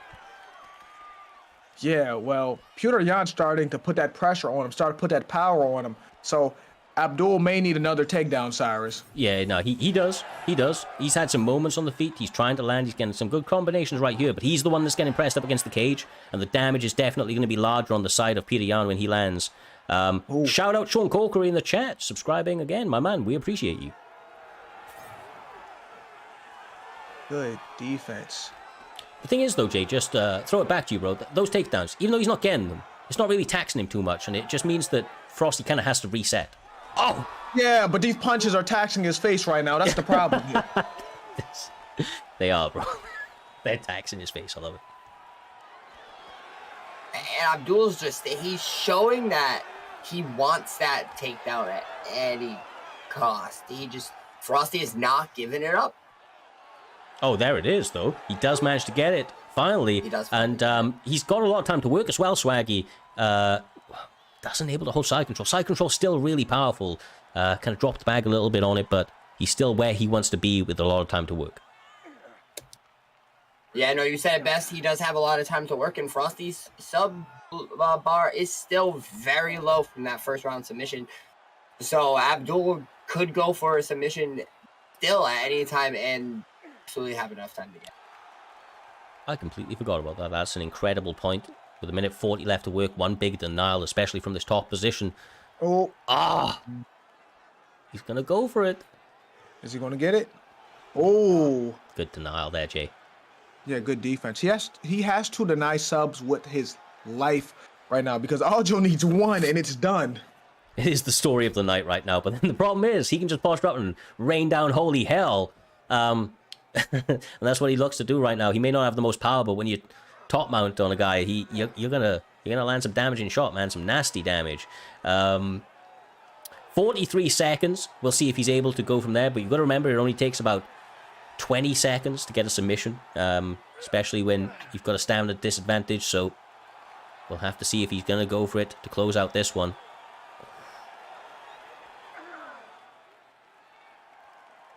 Ooh. Oh. He can get it. He can get it right here. One deny, it's over. That was clutch. No. That was clutch. Oh, that was... Listen. Aljo, the thing is, Aljo may have lost that round, but he can smell the blood right now, Cyrus. Yeah, man. Yeah, 100%. He's like a shark in the water, bro. He knows that the finish is imminent. The problem is that Peter Yan, he isn't just out there kind of without a paddle right now, although he is getting fucking lit up on the feet. He does need to finish for my money out here, Swaggy, but if anybody can do it, it's Frosty MMA with the striking of Peter Yan. Yeah, man, Frosty's got that dog in him, and he had my really good second round. Oh, bro, Jesus Christ, that duel can end it right here. Oh, That was beautiful. I can't even, that was beautiful to say the least, Cyrus. It was. He set up so many body attacks and takedowns. He got him to drop his guard for a moment. Wow, this is bad. This is real bad, bro. Oh, it gets ugly now. Oh my. Oh no, this is that's good. it. This is over. That's this it, over. bro. This is about to end. He This is got about it. to Done end. it. He's done him. Beautiful, beautiful work from Abdul. Getting the job done here this evening. Absolutely sensational with the submission attacks, the all-round fight IQ, and let's be real out here, Swaggy, the way that he just came in here and out-game planned his opponent on short notice, able to do exactly what got him to the dance and do it very, very well. And now Abdul's about to go on a serious run right now. Abdul has been fighting in his bag the last couple of fights, and that one right there is just the cherry on top. That was a beautiful win against a very good opponent. Absolutely. And it sets us up very, very beautifully, J-Dime, for the next one of the fights that I pointed out as one of my, low-key top fights of this evening, and it's going to be right up against Vanio, both guys undefeated, both guys in the top 10 of their division. They are ready and raring to go. Lightweight is the weight class. Dustin Poirier, up against, I was going to say, Volkanovski. Man, this is interesting to me because Ripe has always been close to the top of the PlayStation division, and I like Vanio a lot. So I want to see how they match up. I think this is a great match, to be honest. Yeah, for sure, man. Two top-level competitors out here, Swaggy. The thing about Ripe MMA, like he became one of my favorite fighters when he advanced from just being a striker to an all-round mixed martial artist. He was getting submissions, he was mixing it all together, and he does it effortlessly. I feel like he's kind of like a guy that likes to try and simulate when he's fighting as a particular fighter. Yeah, man, I really like to watch Ripe fight because he's a guy that's forever evolving and getting better. He always comes in a little bit better than the last time we saw him with doing new things and different things we haven't seen him do before, Jada.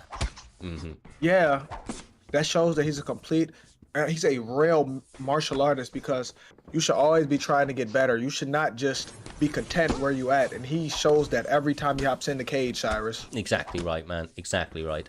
Front kick lands as he ducks into it. Lucky he had the guard up, otherwise he may have got rocked right there. You can see it angered Vanio a little bit as he tries to unload with some combinations. Ripe is utilizing Volkanovski. He's got to be careful with the kicks though, Swaggy, because he's got clipped with a few combinations on the inside from Vanio every time he tries to throw that low lead calf kick. Yeah, man, he does have to be careful with those kicks, and he takes it to the ground, which may be a really smart decision for him, Zach. Yeah, I think it is. Work him everywhere. Dustin Poirier is a black belt, and did he just elbow him in the chest? Yes, he did. Yes, he did. That's beautiful, bro. That's beautiful. I didn't know you could do that. I've never tried to throw an elbow to the chest. You can throw body elbows on this game. No one does it, but you can do it. I like it, bro. Yeah, I like it. I think that's pretty cool.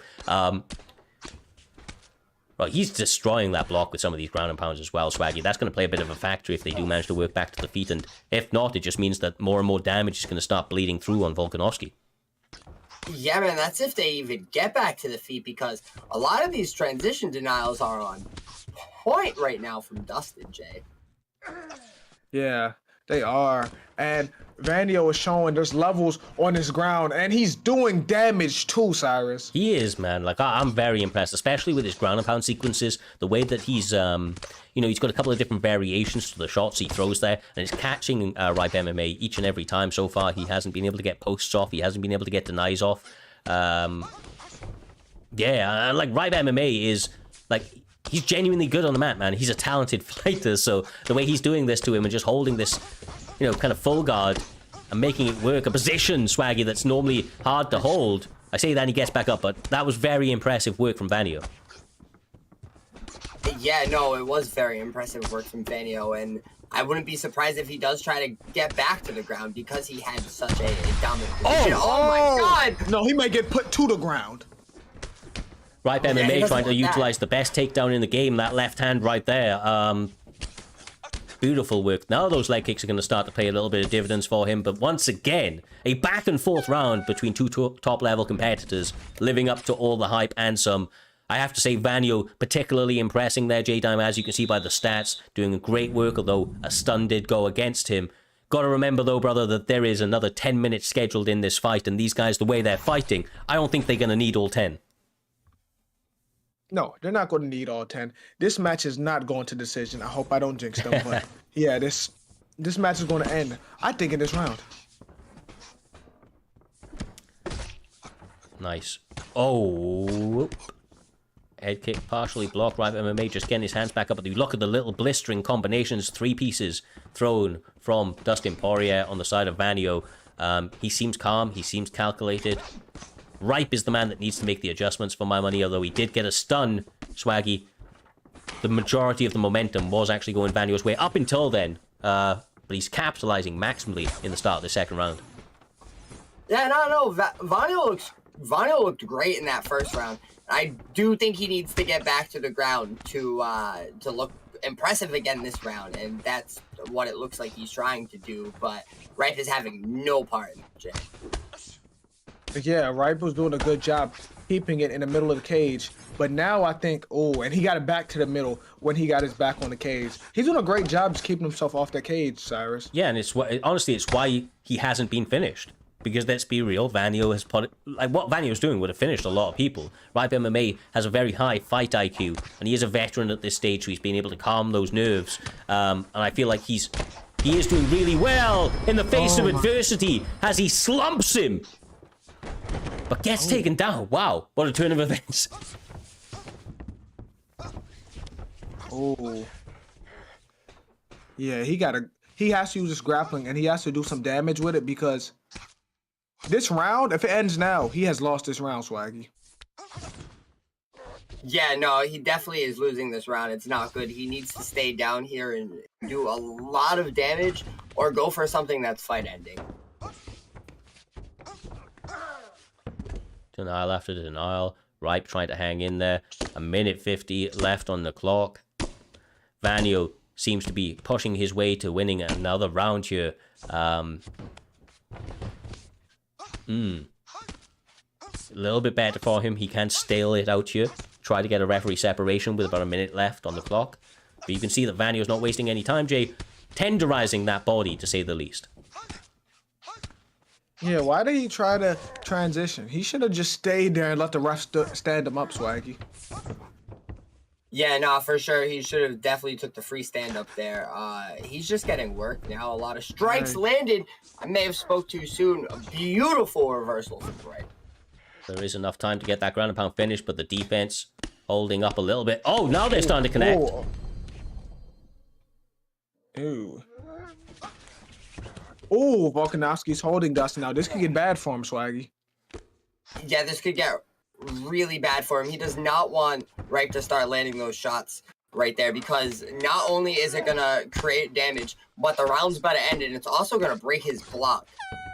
Yeah, I mean, he made that count. He made that last couple of seconds count, man. He's done it in 2 rounds now. Like, really what he needs to do is start out this next one big. In fact, he may have even stolen that round. He might have stolen that round, bro. It's possible. But here's the thing. Ripe stole the first round of me. With that stun at the end, after... You think the stun outdid it? I wasn't sure. I do think he did. But we're going to see the scorecards after this fight, obviously. Yeah. Absolutely. They are back at it, though. Swaggy, there is 5 minutes scheduled on the clock. A lot of damage landed from Volkanovski at the end of that second round. He's looking to keep it up, but Vanyo trying to mix it up and engage in a little bit more grappling to start out this third round. Yeah, man, that's exactly what Vanyo wants to do. He wants to get out there and he wants to grapple a lot, because that's where he was finding a lot of success. As to where Ripe just wants to fuck him up. Ripe just wants to land big shots and get him out. Oh my God! Oh my God! Never mind. Vanyo gets the job done in the third round. Woo! Ripe MMA was forced to push the action there, J-Dime, and he got caught. He got caught real bad by a dialed-in, focused menace to this division in Vanyo. Now 3-0. Now 3-0. Man, that sucks for Wright because he was doing so good on his feet, and it looks like he was taking control of this fight. But it means nothing if you get knocked out. Nah. That is... Nah, he got slumped out. Not looking good for him. It was looking very good for him that second round. The way he ended it on top too, but then Vanyo, oh my God, Cyrus, Vanyo really let that dog out right there.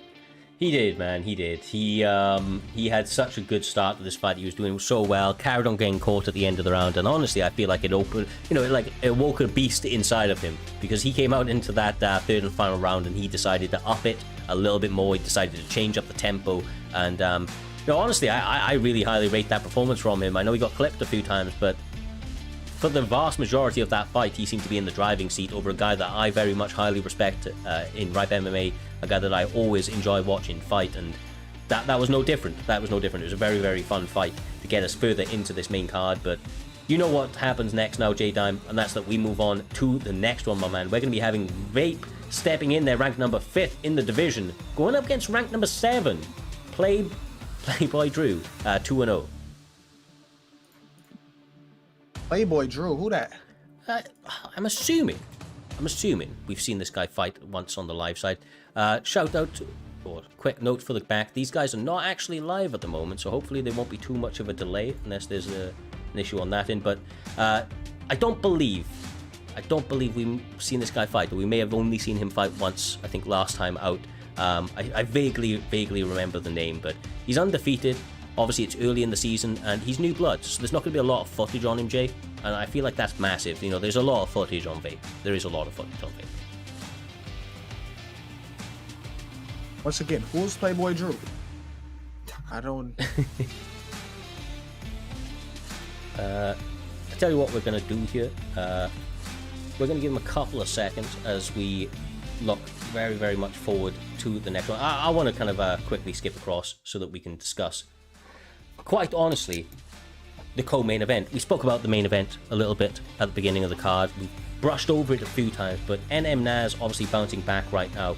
EK Kahan, those two guys, J-Dime and Swaggy, they're gonna be meeting up. Like I said, there's a lot of bad blood, but they're both competitors that have been around the scene, and I don't believe that the bad blood will affect them. And I don't think these guys bring emotions into the competition. I feel like obviously they're undefeated for a reason. They've been around the scene for a long time, and so I'll shout to you, J-Dime. The way that UFC 5 has had these little adjustments and these little patches, I feel like tonight we're seeing the guys who are being a little bit more active, the guys who are putting that work in, especially post-patch, and trying to kind of work out all the kinks. These two guys have been at the top for so long. They've worked out those kinks. They've been ahead of the curve, and they're getting an opportunity now to match up against each other to find out who's going to be challenging for that next belt. I forgot to ask y'all. What do y'all think about the new patch? Like, do y'all think it's a good patch? Like, what are y'all thoughts on it?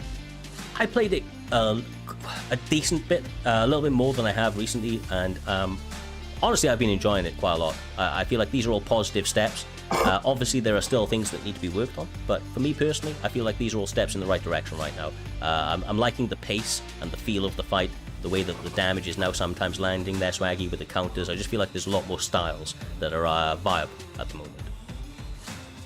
Yeah, I think UFC 5 got robbed of Game of the Year.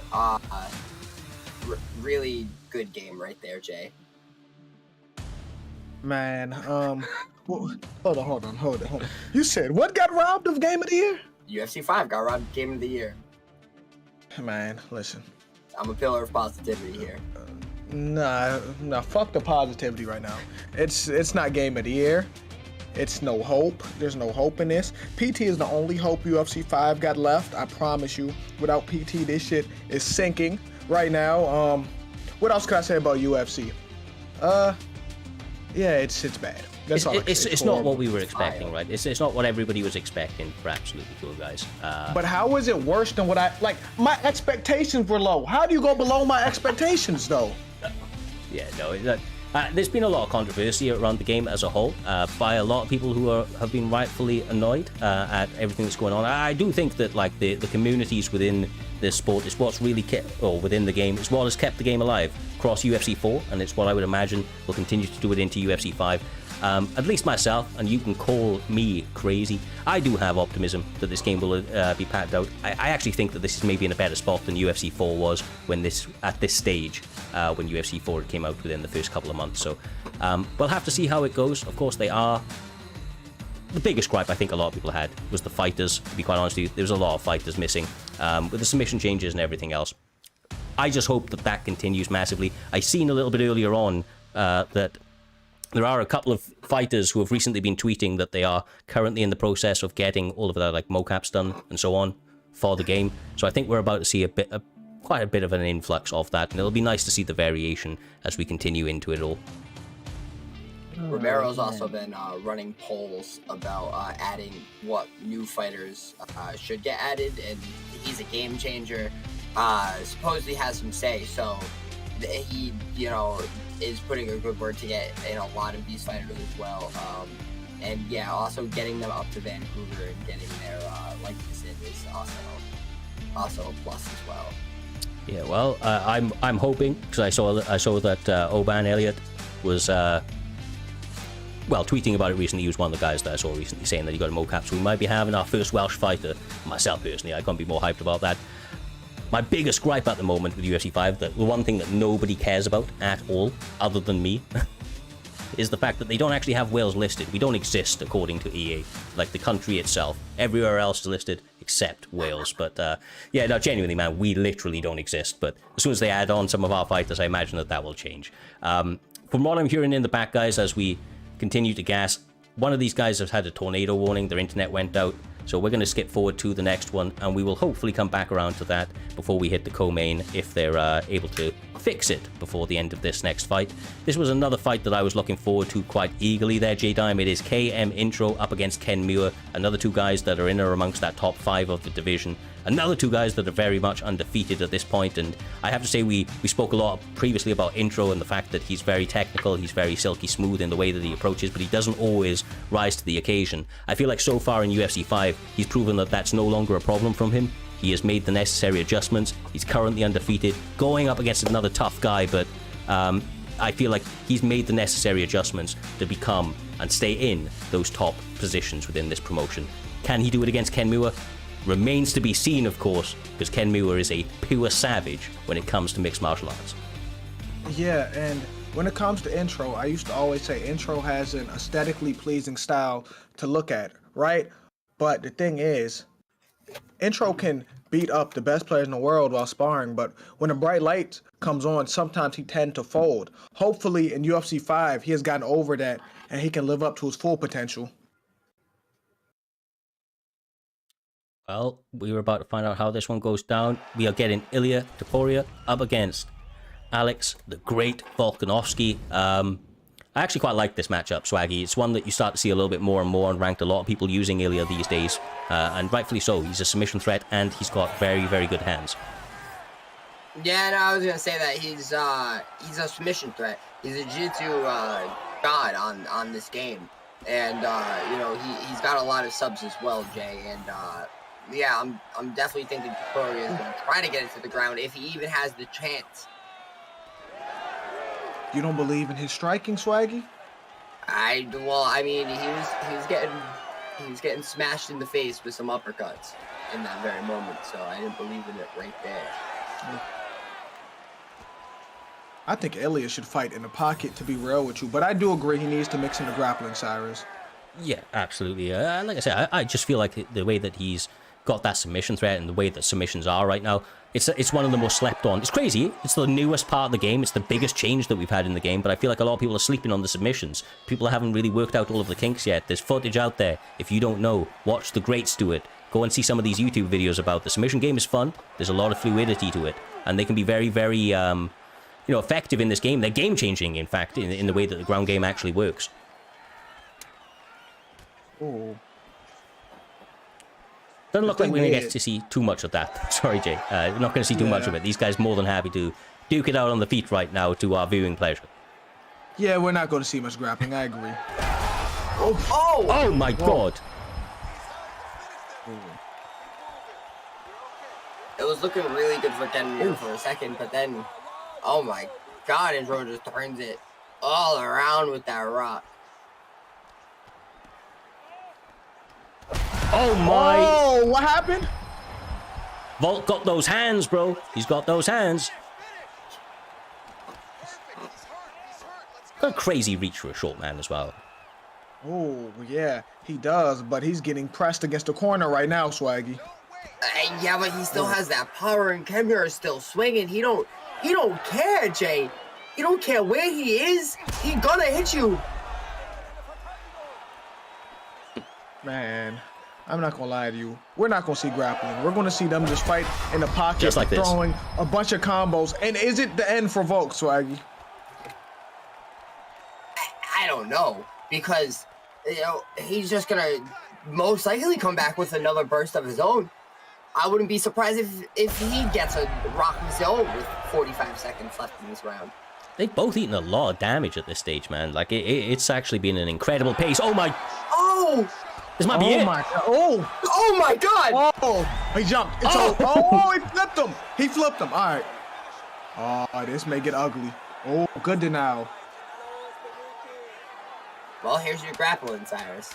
Yeah, look, once again, not enough time for him to work, though. Of course, he's going to get some ground and pound off, risk it. Oh. Get reversed, that's all okay. An incredible first round. I'd be interested to see the stats out here, J Diamond. It was, I don't know, man. I don't know. These guys were throwing so crazily, it was impossible to keep track. Yeah, that's Volk around, but that's a close, like, that's as close as it get. Yeah. You know, in a game of very narrow margins, to like risk it all truly like that, to believe in your skills and just let it all fly, Swaggy, it speaks volumes to the confidence that these two gentlemen have. Oh my fucking God, look how clean that was. And he gets clipped moments later. This fight tonight. This is fight tonight right now. Right now, this is the one right now. They're having a war. They're having a war right now, Jay. Oh! The war's over. Ken Muir gets the job done once again and remains undefeated. Wowzers.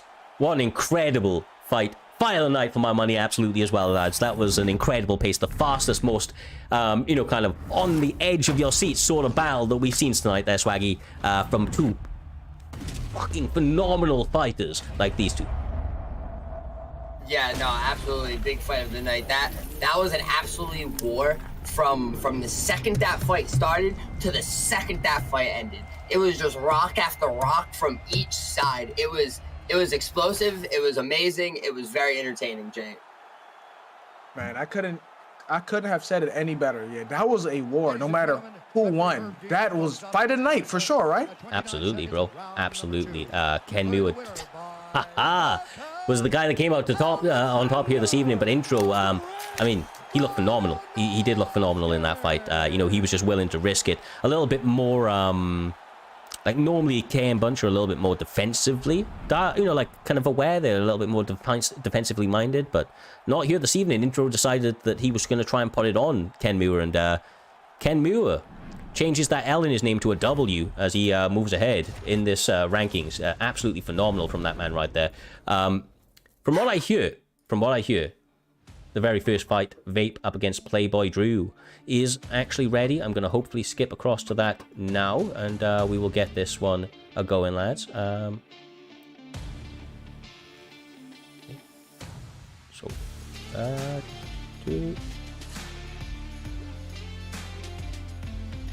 Yeah, that's absolutely fine. Sorry, I got a confusing message from Doc from didn't know he was writing. But these guys are ready. Vape, Playboy Drew, ready and raring to go. This one in heavyweight, Swaggy.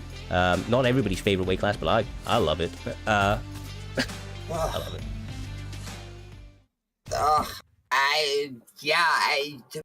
I do not.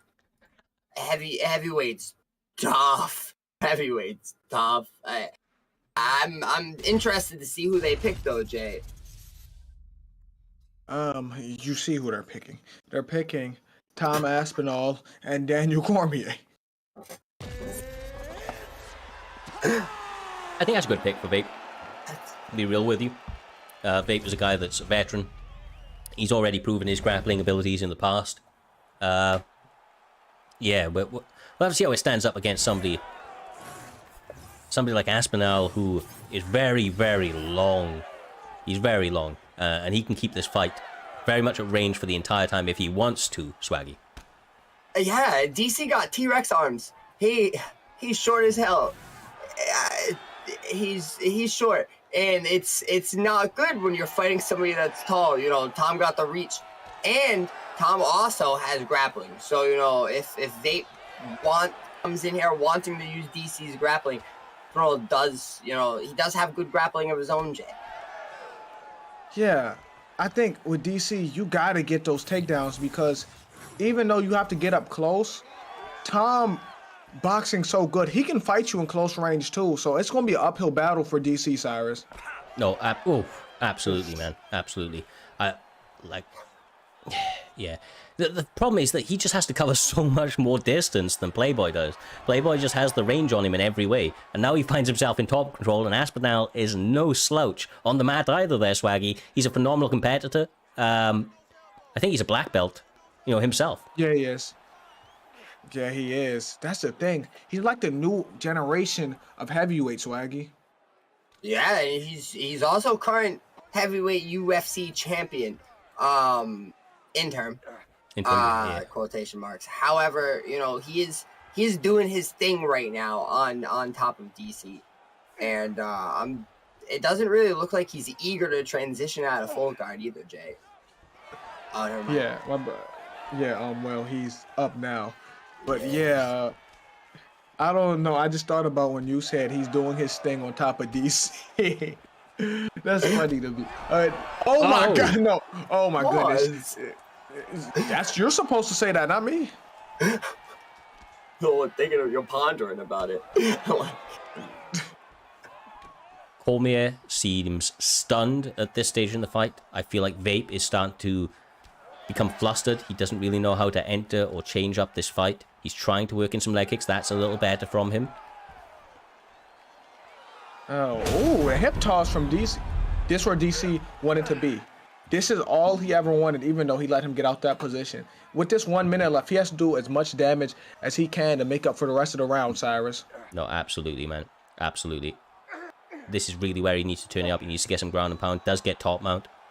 This is really good from Vape. You can see with all of the transition, like the feints even, you know, Vape is very, very accustomed to the mat. But look at Playboy just like defending and defending. Was able to stop one or two.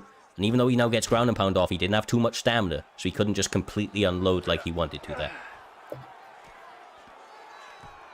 Ooh. Oh!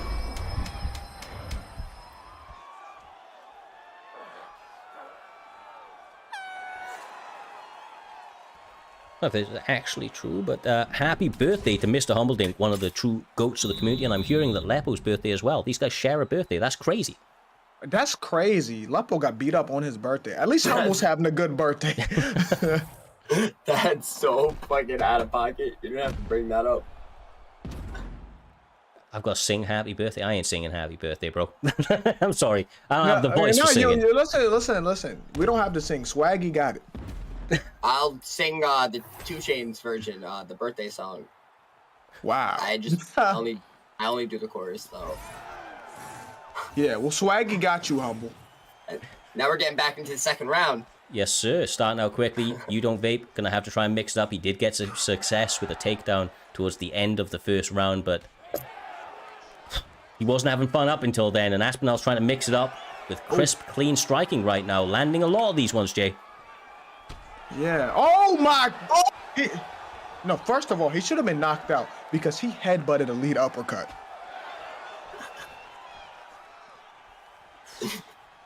Another clinch attempt, double leg bail, but gets tripped himself. Playboy Drew all over it. Absolutely dialed in here this evening. Decides to separate their Swaggy and go back to his striking. Hey, yeah, no.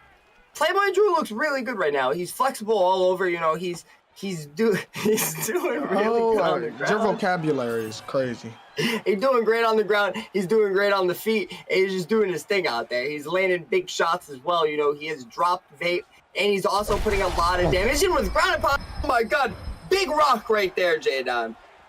Yeah, and oh my, every time DC wants to try to do a double leg bail, he is countering it, Cyrus. Absolutely, absolutely, he is. He is honestly putting a performance on here this evening, like an incredible one at that. And Vape is, you know, so dangerous that as crazy as this is, he looks like a bit like a fish out of water right now. He looks like he doesn't really know what to do different. But it's not going to take him long. If he manages to get one of those takedowns, he is a beast. As long as he gets like more than like a minute to work on that man, a minute to 2 minutes, I think that this guy can do quite a lot with that time. Oh. Man, it's just like this size discrepancy for DC is tough to make up for. It is. It's kind of like the matchup against Jones, right? Like, he's just too big. He's got great grappling as well. I mean, like, how do you fight with all of the disadvantages, Jay? Like, all of them? Yeah, it's tough it's tough to fight when it seems like someone has the advantage everywhere, plus the reach. Yeah.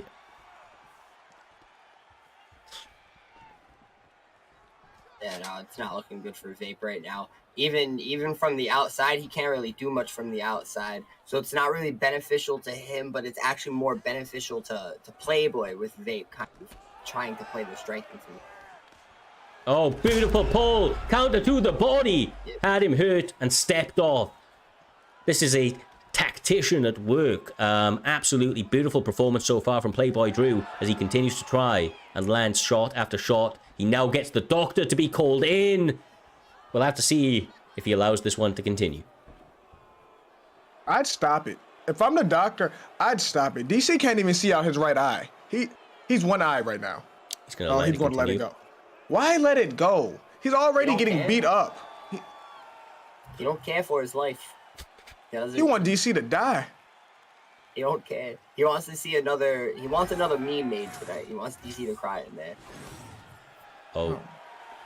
Aspinall out here fainting a single leg, going with some combinations. He's trying to get a little tricky. Gotta hope that he doesn't get caught for his own, Oh. He's just all over that takedown, man. Oh my.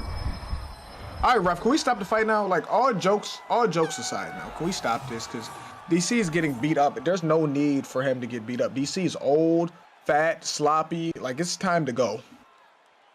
Yeah. You ain't wrong. You ain't wrong. He's struggling a lot, man. He's still... Oh, my God. His eye is shut. His eye is actually shut. Oh, it is. The fact is that he continues to get targeted with it as well. That lead hand of Aspinall has been active all night between jabs, lead hooks. He continues to connect at it.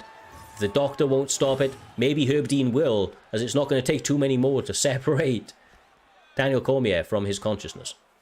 Oh, Herb Dean. Herb Dean do not care. Every time someone gets finished, Herb Dean never stops fight. He doesn't care. Nah, Herb Dean lets the most unnecessary shots land. Like, come on, bro. Y'all think DC got a chance to win this? Oh. Do you know one thing I will say? Is that Vape, for all of the things, he said in the chat, this game feels a little skippy, but I'm playing like shit. Fair play to him. Fair play to him. Fair play to him. That was incredible. We didn't need anybody to stop it, Cyrus. Playboy stopped it Himself. with his fist. That is crazy. Bro, he didn't even get follow-up shots. He literally just hit him and walked away. Like, you know what I mean? It's hard to get walk-off finishes these days. That, whew. Yeah, Caliber is absolutely right. He made it look easy here this evening, and I rate Vape. He just wasn't able to get it going. Met his match. Styles makes fights, and quite clearly, Playboy Drew is a man to be reckoned with in this division. Looking forward to seeing what he's able to do in future, but for tonight, he picks up another very important W in the win column there, J-Dime. A feather in the cap, and of course that advantages him up the rankings. For a guy that was already ranked number 7th, he just beat ranked number 5, and he's still undefeated, 3-0. This man's probably in the talkings for a number 1 contender matchup next week out. Man, Vape did all he can with DC. I just think it was to scale up his opponent, Playboy Drew, and that DC pick did him no justice. Yeah. kind of did himself dirty with it. He did. Either way, though, one of the fights that I believe you, Swaggy, pointed out as one of the highlighted fights of this evening, Rolling Thunder up against Vuk. 5-2 for Rolling Thunder, a man that made his claim to the top end of this division at the beginning when we came into this Grand Prix, did very, very, very well.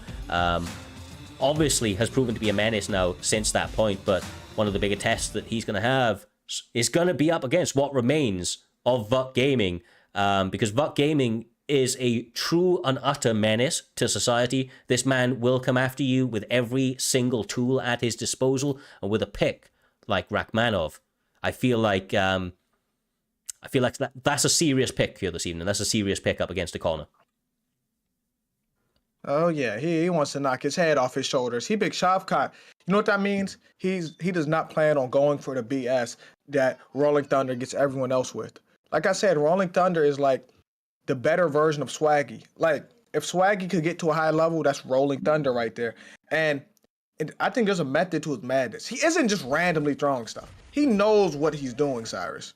Honestly, like I've said this before, there is a certain style, there's a certain archetype of fighter that people like Swaggy, that obviously Rolling Thunder, that the greats of, Great Mist and so on in the past that have come around, they have that wildness to them. I'm surprised he, obviously that's not lightweight, but like Justin Gaethje encapsulates that perfectly, which is why the Rolling Thunder makes so much sense. But we'll have to see if that pans out for him in this one. They've got 0 volume on their stream, which is weird, but Vuk already pressed up against the cage. Conor McGregor trying to smother him.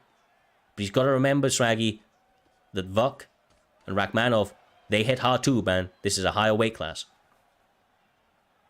Yeah, absolutely. And Vuk is no... Yeah, Vuk goes right to the ground. Vuk isn't here to play this game of spins and kicks and all of this fancy shit. Vuk likes to simply put Vuk you up, and he has a very certain way that he does that, Jay. Yeah, listen to me.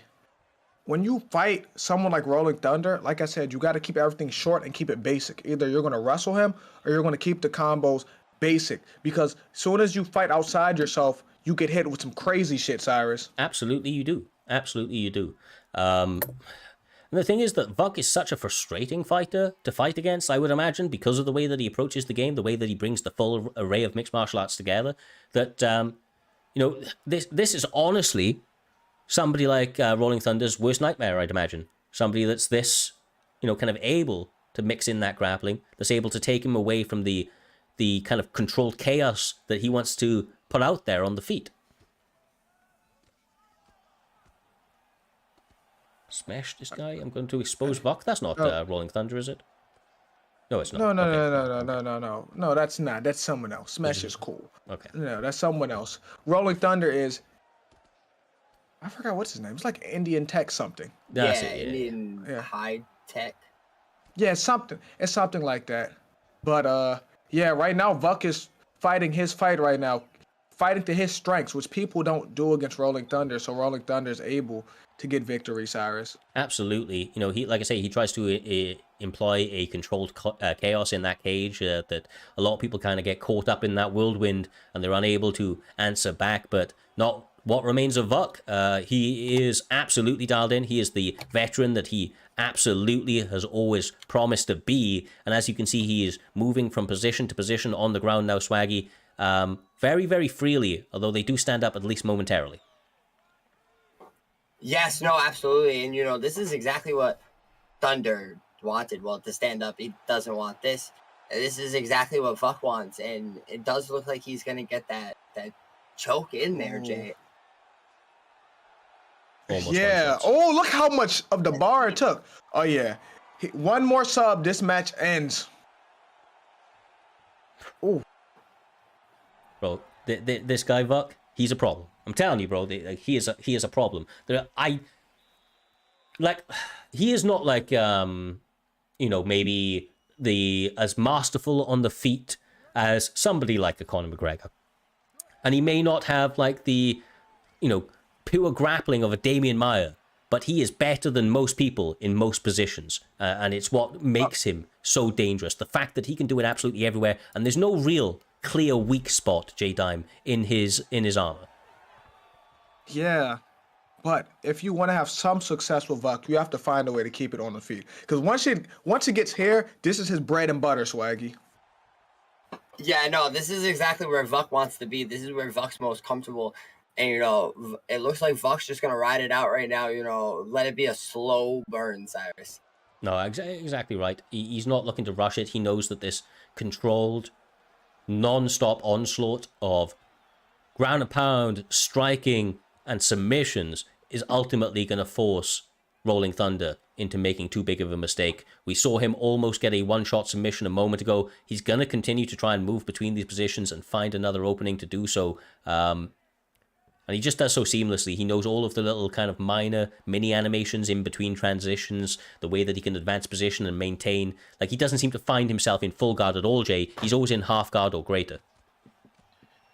Yeah, and I want to see how Indian reacts to this, because it's easy to panic here because you're losing. Okay, he's about to get subbed. I'm not gonna lie to you. All right, he's about to get subbed, done. Cyrus. He's done. Yeah, That's this it. match is Congratulations to what remains of Vuck Gaming, who is now about to find himself an opportunity for a submission potentially. No! It's not over. It's not over. I thought he had it, bro. He had all the stamina, everything. He dropped over. the bag. He dropped the bag right there. This is where he turned it around. This is where Thunder turned it around. I can't believe that, bro. He really fumbled. Yeah, that's a bad fumble, to be honest with you. I would actually like to see Rolling Thunder take advantage of this now, because you have to make him pay for letting you survive here. No, exactly right. And every moment's on the feet. He has openings or opportunities. We didn't jinx that shit. Yeah. I didn't forget that you can race, but he was ahead, bro. That's the main thing. He was ahead. When you're ahead in a dominant position on the submissions, it's very, very hard to turn that around. Especially up against somebody like Vuck, who is quite clearly versed in those positions. He doesn't seem to have allowed it to fluster him, though. He's not rushing things at all there, Swaggy. He seems to have a controlled approach, although he is eating a couple too many left hands from Conor McGregor.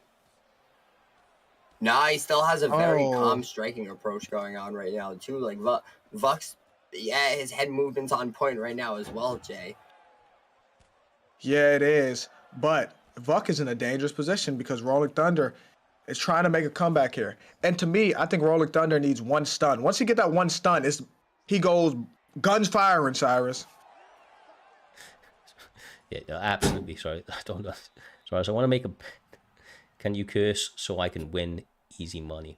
I'm not cursing on people. When will Primetime do 1v1 betting? We will not. We will not. They touch them up for the third and final round as we continue onwards. Rolling Thunder has to make this one count.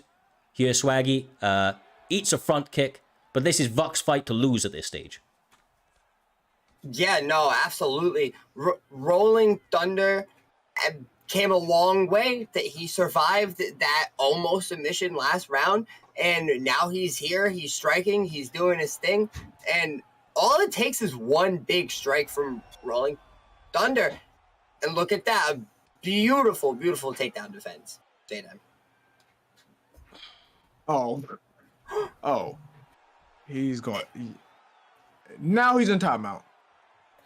One sub. We're here again. Yeah, exactly right. This was where Vuck Gaming wanted to be. He gets that submission attempt at least positioned. He's going to try to race it out. It's very, very close. And he got it. He got it. Beautiful work. And it's over. Absolutely. Absolutely. That was just an incredible, incredible performance. I'm thoroughly impressed with Vuck, even still at this stage in his career. Like the way that he's able to go up against somebody like Rolling Thunder, and he understands that Rolling Thunder is a problem, that he is a bit of a storm that you have to weather. But he didn't even allow that storm to get going. He just absolutely nullified everything he had early. Maybe one of the more technically kind of proficient performances of this evening. I don't feel like he wasted anything, J-Dime. Like no real bad steps at all. No, he He didn't really get stunned too much. He really survived everything Rolling Thunder had to throw, and Vuk kept it basic, kept to what he's good at, which is his grappling, and he didn't fight outside himself, Swaggy. Yeah, no, Vuk did exactly what he needed to do. Even when it was more favorable to Rolling Thunder in the stand-up situations that Thunder was putting them in, Vuk was still staying very calm, very patient, and he eventually got it back to the ground and sunk in that beautiful armbar, Cyrus. Yeah, absolutely. Absolutely. Once again, thoroughly impressed. I look forward to seeing what Vuk is able to do now as he moves up those rankings once again. He is a problem in this division, always has been. Now finds himself in a position of being 4-1, and obviously the future is bright if you're a fan of what remains of Vuk Gaming. That does, however, though, J-Dime, it moves us on very, very swiftly to the co-main event of this evening, a matchup with Bad Blood, a bit of history on the line, and that is NM Naz up against EK Han. Both guys undefeated currently, and obviously two guys that are very, very much looking to make a stake here this evening as they get an opportunity. They get a true opportunity to challenge for that belt next time round. Interesting. This is an interesting matchup right here because this could have title implications in the future too. This match means a lot. This is the most important match of both of their seasons right now. Absolutely. The winner of this is fighting Smudger next time around, you know? It's a number one contender matchup. So, look, there could not be more on the line. There could not be more on the line, man. Islam Makhachev up against Conor McGregor, EK Han on the side of Conor McGregor. Naz UFC, Swaggy, looks to be going Islam Makhachev. That's surprising to me. Usually it's the other way around. You know, usually Naz is going Conor McGregor in certain situations. I'm excited for this fight either way. Absolutely. Make sure to get your betting in. The betting lines are currently open. There's a lot of money going out there already. Some of those prime coins being used. People seem to be highly favoring Naz at the moment. And that's an interesting note. I rate these guys very, very highly. Naz has shown and proven to be an incredible competitor, winning multiple championships. EK Han, a little bit newer to Primetime MMA, but has been around the community for some time and has staked his claim all in his own, and of course part of a very reputable camp. But we'll have to see whether or not the emotions are going to impact it here this evening, J-Dime. I don't think so. I think we're about to see absolute virtual violence. Yeah, we know the game plan from Naz, and we know what type of fight K-Han's going to fight right now. Will K-Han be able to keep it on the feet? But here's the thing, though. Islam striking is good on this game, Swaggy. Yeah, no, Islam striking is really good on this game, but so is Conor's. And I'm also curious to see if he uses any of his grappling with Islam, because as everybody knows, Islam has the best grappling in lightweight. So we'll see how it goes. Exactly. I'm really liking the approach from both guys, quite honestly. Naz using single shots with a high variance to try and force EK Han into making a decision. He's continually circling to that power hand as well, J-Dime, evading some of those kicks that K-Han's trying to put down the middle. But both guys landing substantial damage in the opening going. Yeah, this is a good fight. I like Naz counter-striking. And I like that Conor McGregor is not fighting off his back foot. He's not putting his back on the cage. Like, I like the approach from both. I agree with you. Seems to be a couple of streaming issues there with the connection fading out and fading back. Hopefully that sustains itself so that we get to witness all of the action that these guys have promised you this evening and so far are delivering on. You know the case out here, Swaggy? Well, as soon as one of these guys cracks the others, the fight's about to go from 0 to 100. Yeah, 100% on that first rock. No matter who it is, they're gonna start to try to go all out. They are already being very, very strike heavy. Absolutely.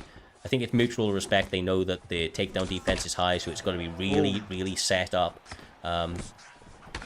Naz has had a lot of submissions on his resume in UFC. Oh my god. Gets the connection. Islam Makhachev coming with the hands tonight out here, Jay. That's the thing. He done already hurt Connor. He didn't even have to use the grappling. So now he can just throw these single shots like he has and just beat out the shots and counter his counter, Swaggy. Yeah, no, and he's keeping up the aggression after he got the rock. Like, he got the rock and he immediately went into, like, a 4-punch combo. And landed a couple of those strikes as well. But Kaihan seems to have shaken it off and gotten right back into his groove, Jay. Man.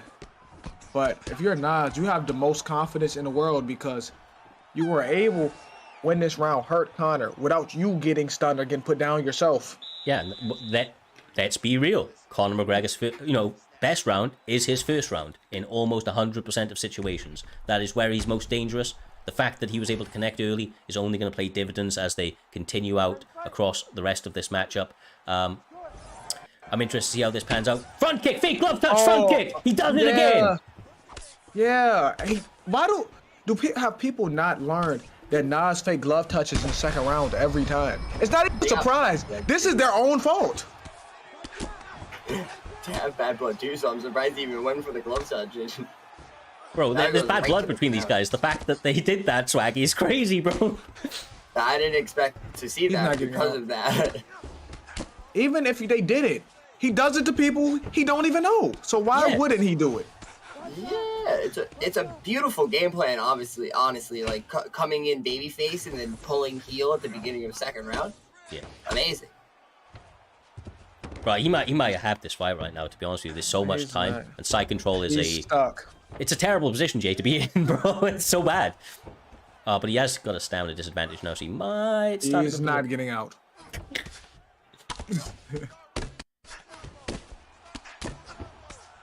Went super slow-mo for a moment. Well, we're back at full speed as these guys stabilize out in this position. Side saddle now seems to be open, and he takes it. Naz going to try and rain down those elbows, continuing to work on the laceration on that left side of the face of Conor McGregor. He's only 1 or 2 away from a finish here.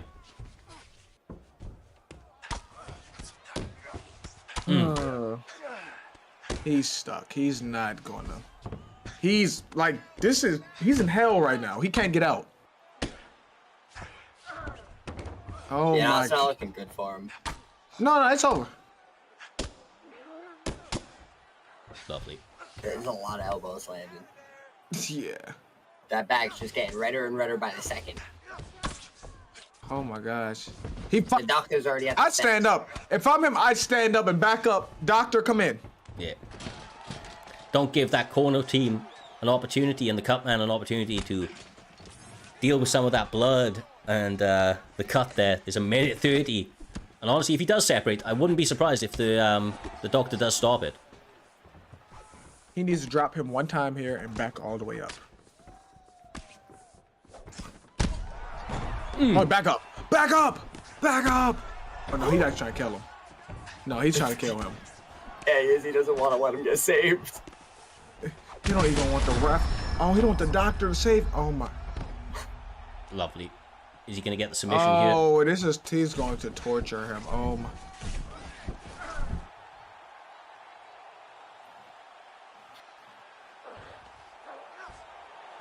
Oh, this is not right. Yeah. This is not right. He needs 1 to 2 more before he actually gets that, but, I mean, it's just insult to injury at this stage as he's finding himself early, really, really ahead early. The problem is, Swaggy, we've seen it more times than I've had, but people play with their food sometimes, and every round starts standing. Conor McGregor does just need to land that left hand. Oh my gosh. If Naz plays with his food too much, he could end up dropping it here this evening. Yeah, he could shoot himself in the foot here. Oh my god. Look at his oh my But I don't know, because Kaihan's there's no eye there anymore. He It's messed over. up.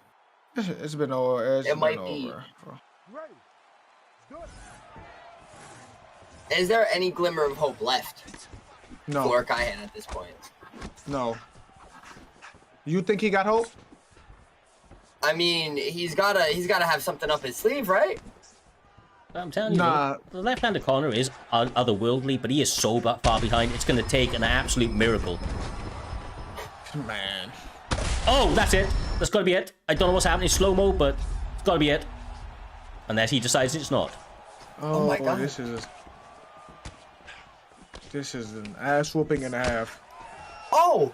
I thought that was his Hail Mary right now. Yeah, it was. Yeah, it's. It didn't work. My God. It didn't work. He caught a dead body right there. Naz may Yeah. have just murdered somebody in the cage. That was beautiful destruction, J-Dime. Yeah, that was bad. That was, to say the least, that was bad. It was. Yeah.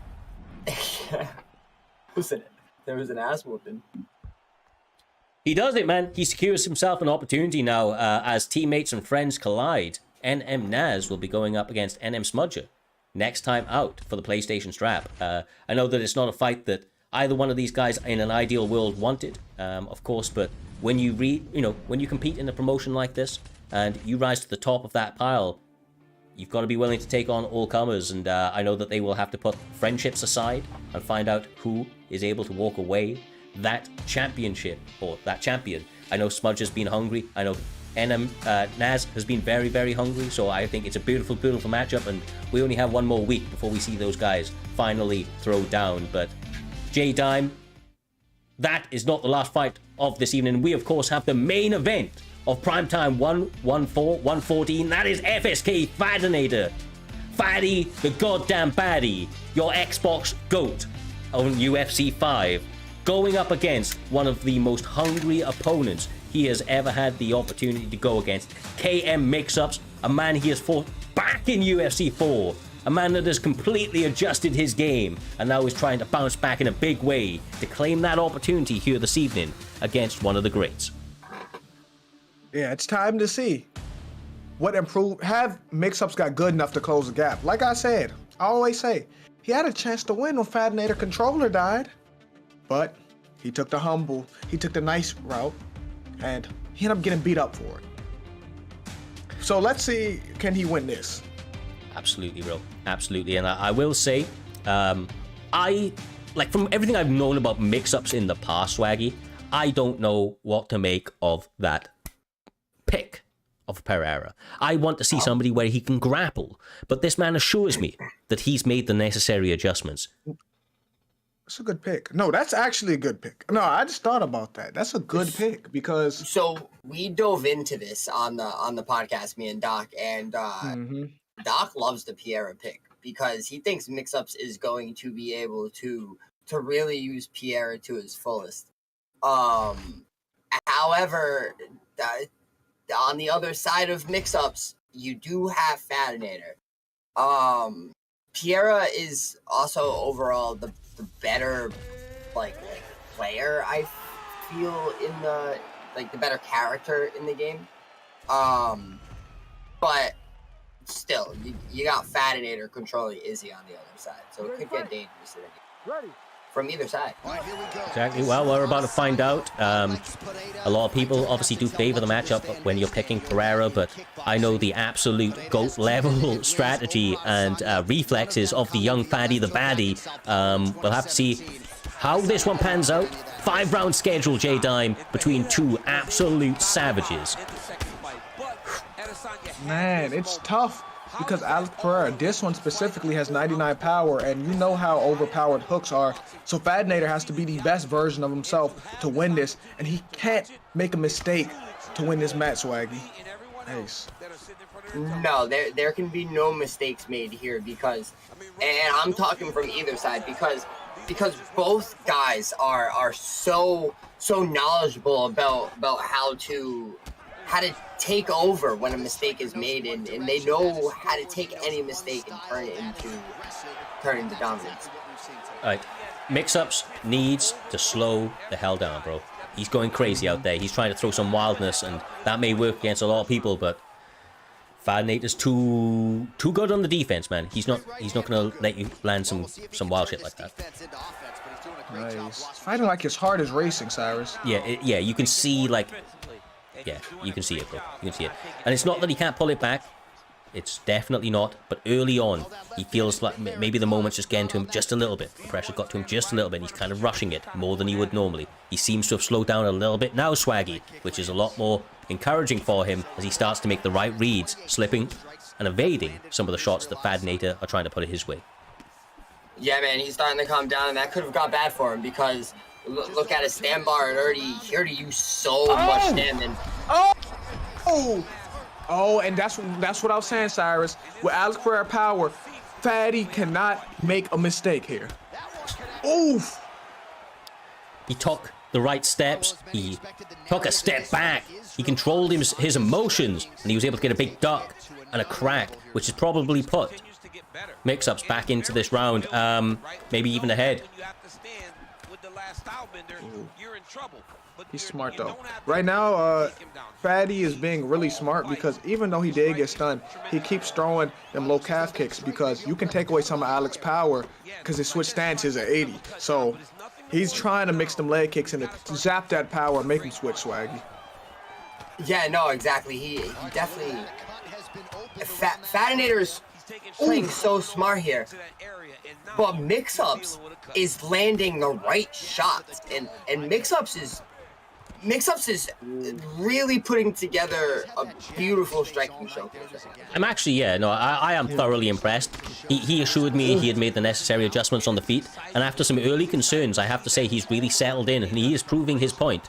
He has to be careful not to fumble the bag, but he's getting some early success in a round that, let's be real, everybody thought that he would have a lot of issues with. Now, it's not that he didn't get slightly outstruck, but he did get the stun, and he made the shots that he did land J-Dime count massively. Yeah, but as great as Fadanator is, if I was him, I wouldn't want Anderson Silva against Alex just because I have a 98 chin to fall back on. Yeah, I agree. Here we go. Sorry, as I am thoroughly impressed with the Louis. I don't say it that often, bro. They start out the second round. Mixups once again trying to press the action. He's got Fadanator forced behind those black lines, at least momentarily. But Fadanator trying to use his fight IQ to lure Mixups into a less favorable position.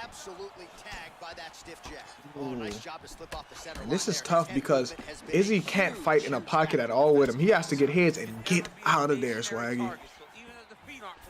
Yeah, this is like dangerous for Fad right now. This is dangerous, and this is kind of unknown territory. Like not a lot of people get Fad to this point.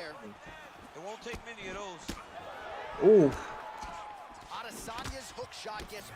Nice. Yeah, he has to get out. Like, you see the way, you see how he's playing, Cyrus. He's getting out every time because he can do all this work, and if Alex land that one shot, Cyrus, it's over. Yeah, exactly right. And he's actually he's forcing Fadanator to do some things that I don't see from him often, like doubling and tripling up on hooks. That's odd for Fadanator. I know why he did. Fad did that because he tried to bait out the pull so he can pull the pull. I noticed that about him. That's the only time he ever do that. When he wants to try to pull your pull after he does that. It's like a bait. Next level reads from the one and only J-Dime, as always. There is 2 minutes 30 in the round. Pereira landing big, man. He's attacking that leg as well. He's not being discriminatory with where he's landing that damage. But Fadanator trying to answer back in every way he can out here, Swaggy. This is to the wire, tooth and nail, as he lands again. Oh my God. Oh, every time Pereira lands, it's a big impact, Swaggy. This is so dangerous for Fadanator right now. Every time Fadanator tries to come in, he gets met with a pop, and it's not looking good for him, Cyrus. No, obviously he is one of the greats for a reason. He is not out of this fight, but his back is quite literally pressed up against the cage right now. And Mixups looking very, very focused. He's looking really clean here this evening. Obviously, there's 5 rounds. There's a lot of time for either one of these guys to make a mistake. But as the one and only Mr. Humbledick says in the chat, this is where... You did. This is where Faddy the Baddie needs to make those adjustments. That was a beautiful read, Jay. That was a beautiful read. Man, I'm scared watching this because every time he gets hit by mix-ups, it's a bigger effect. He's been landing more, but that one is like Izzy landing 5. Oof. Now, it is interesting to note, as a couple of people mentioned in the chat, the stamina of Mixups not looking good, as he does get caught quite a few times with some combinations at the end right there. But he is landing so much damage, I don't know if that's going to become too much of a factor. I suppose time will tell, but this is, of course, is where you know, Fadanator, Swaggy, can really start to try and play the slow game a little bit and trying to turn it up in those 4th and 5th rounds, use that championship mentality to his favor. Yeah, man, this is where Fadanator needs to really work that body and really like show mix-ups that you really use too much the first 2 rounds. Mix-ups needs to go out there and try to put Fadanator out because he doesn't have much left to get to 4 or 5. Absolutely. And knowing Faddy, he's going to continue to try and target the body as we come into this 3rd and 4th round, really trying to put money into the bank as he was earlier. But he has to be careful of those counters of Mixups, who is once again landing great damage, even through the block J-Dime. Everything is having a visible effect on the side of Israel Adesanya. Yeah, you can't commit against Alex because you see that hook missed. If he stayed in there, it may have been lights out. Like, it's tough to go through with your game plan. You got to be damn near flawless.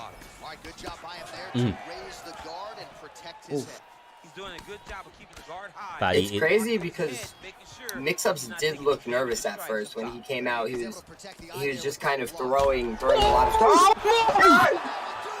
Faddy, the baddie, and still your Xbox fucking champion. He does it again, lads. He does it goddamn again. That is crazy. All that work Mixups did to get put out like that. And the head kick on the way down. Look. That's crazy, bro. You know what that was? That was like a dream, right? Like Mixups was having a dream the first 2 rounds, and then round 3, Fad woke him up. That's what that was right there. He woke Mixups up from a dream. That was crazy. Wow. Out of nowhere.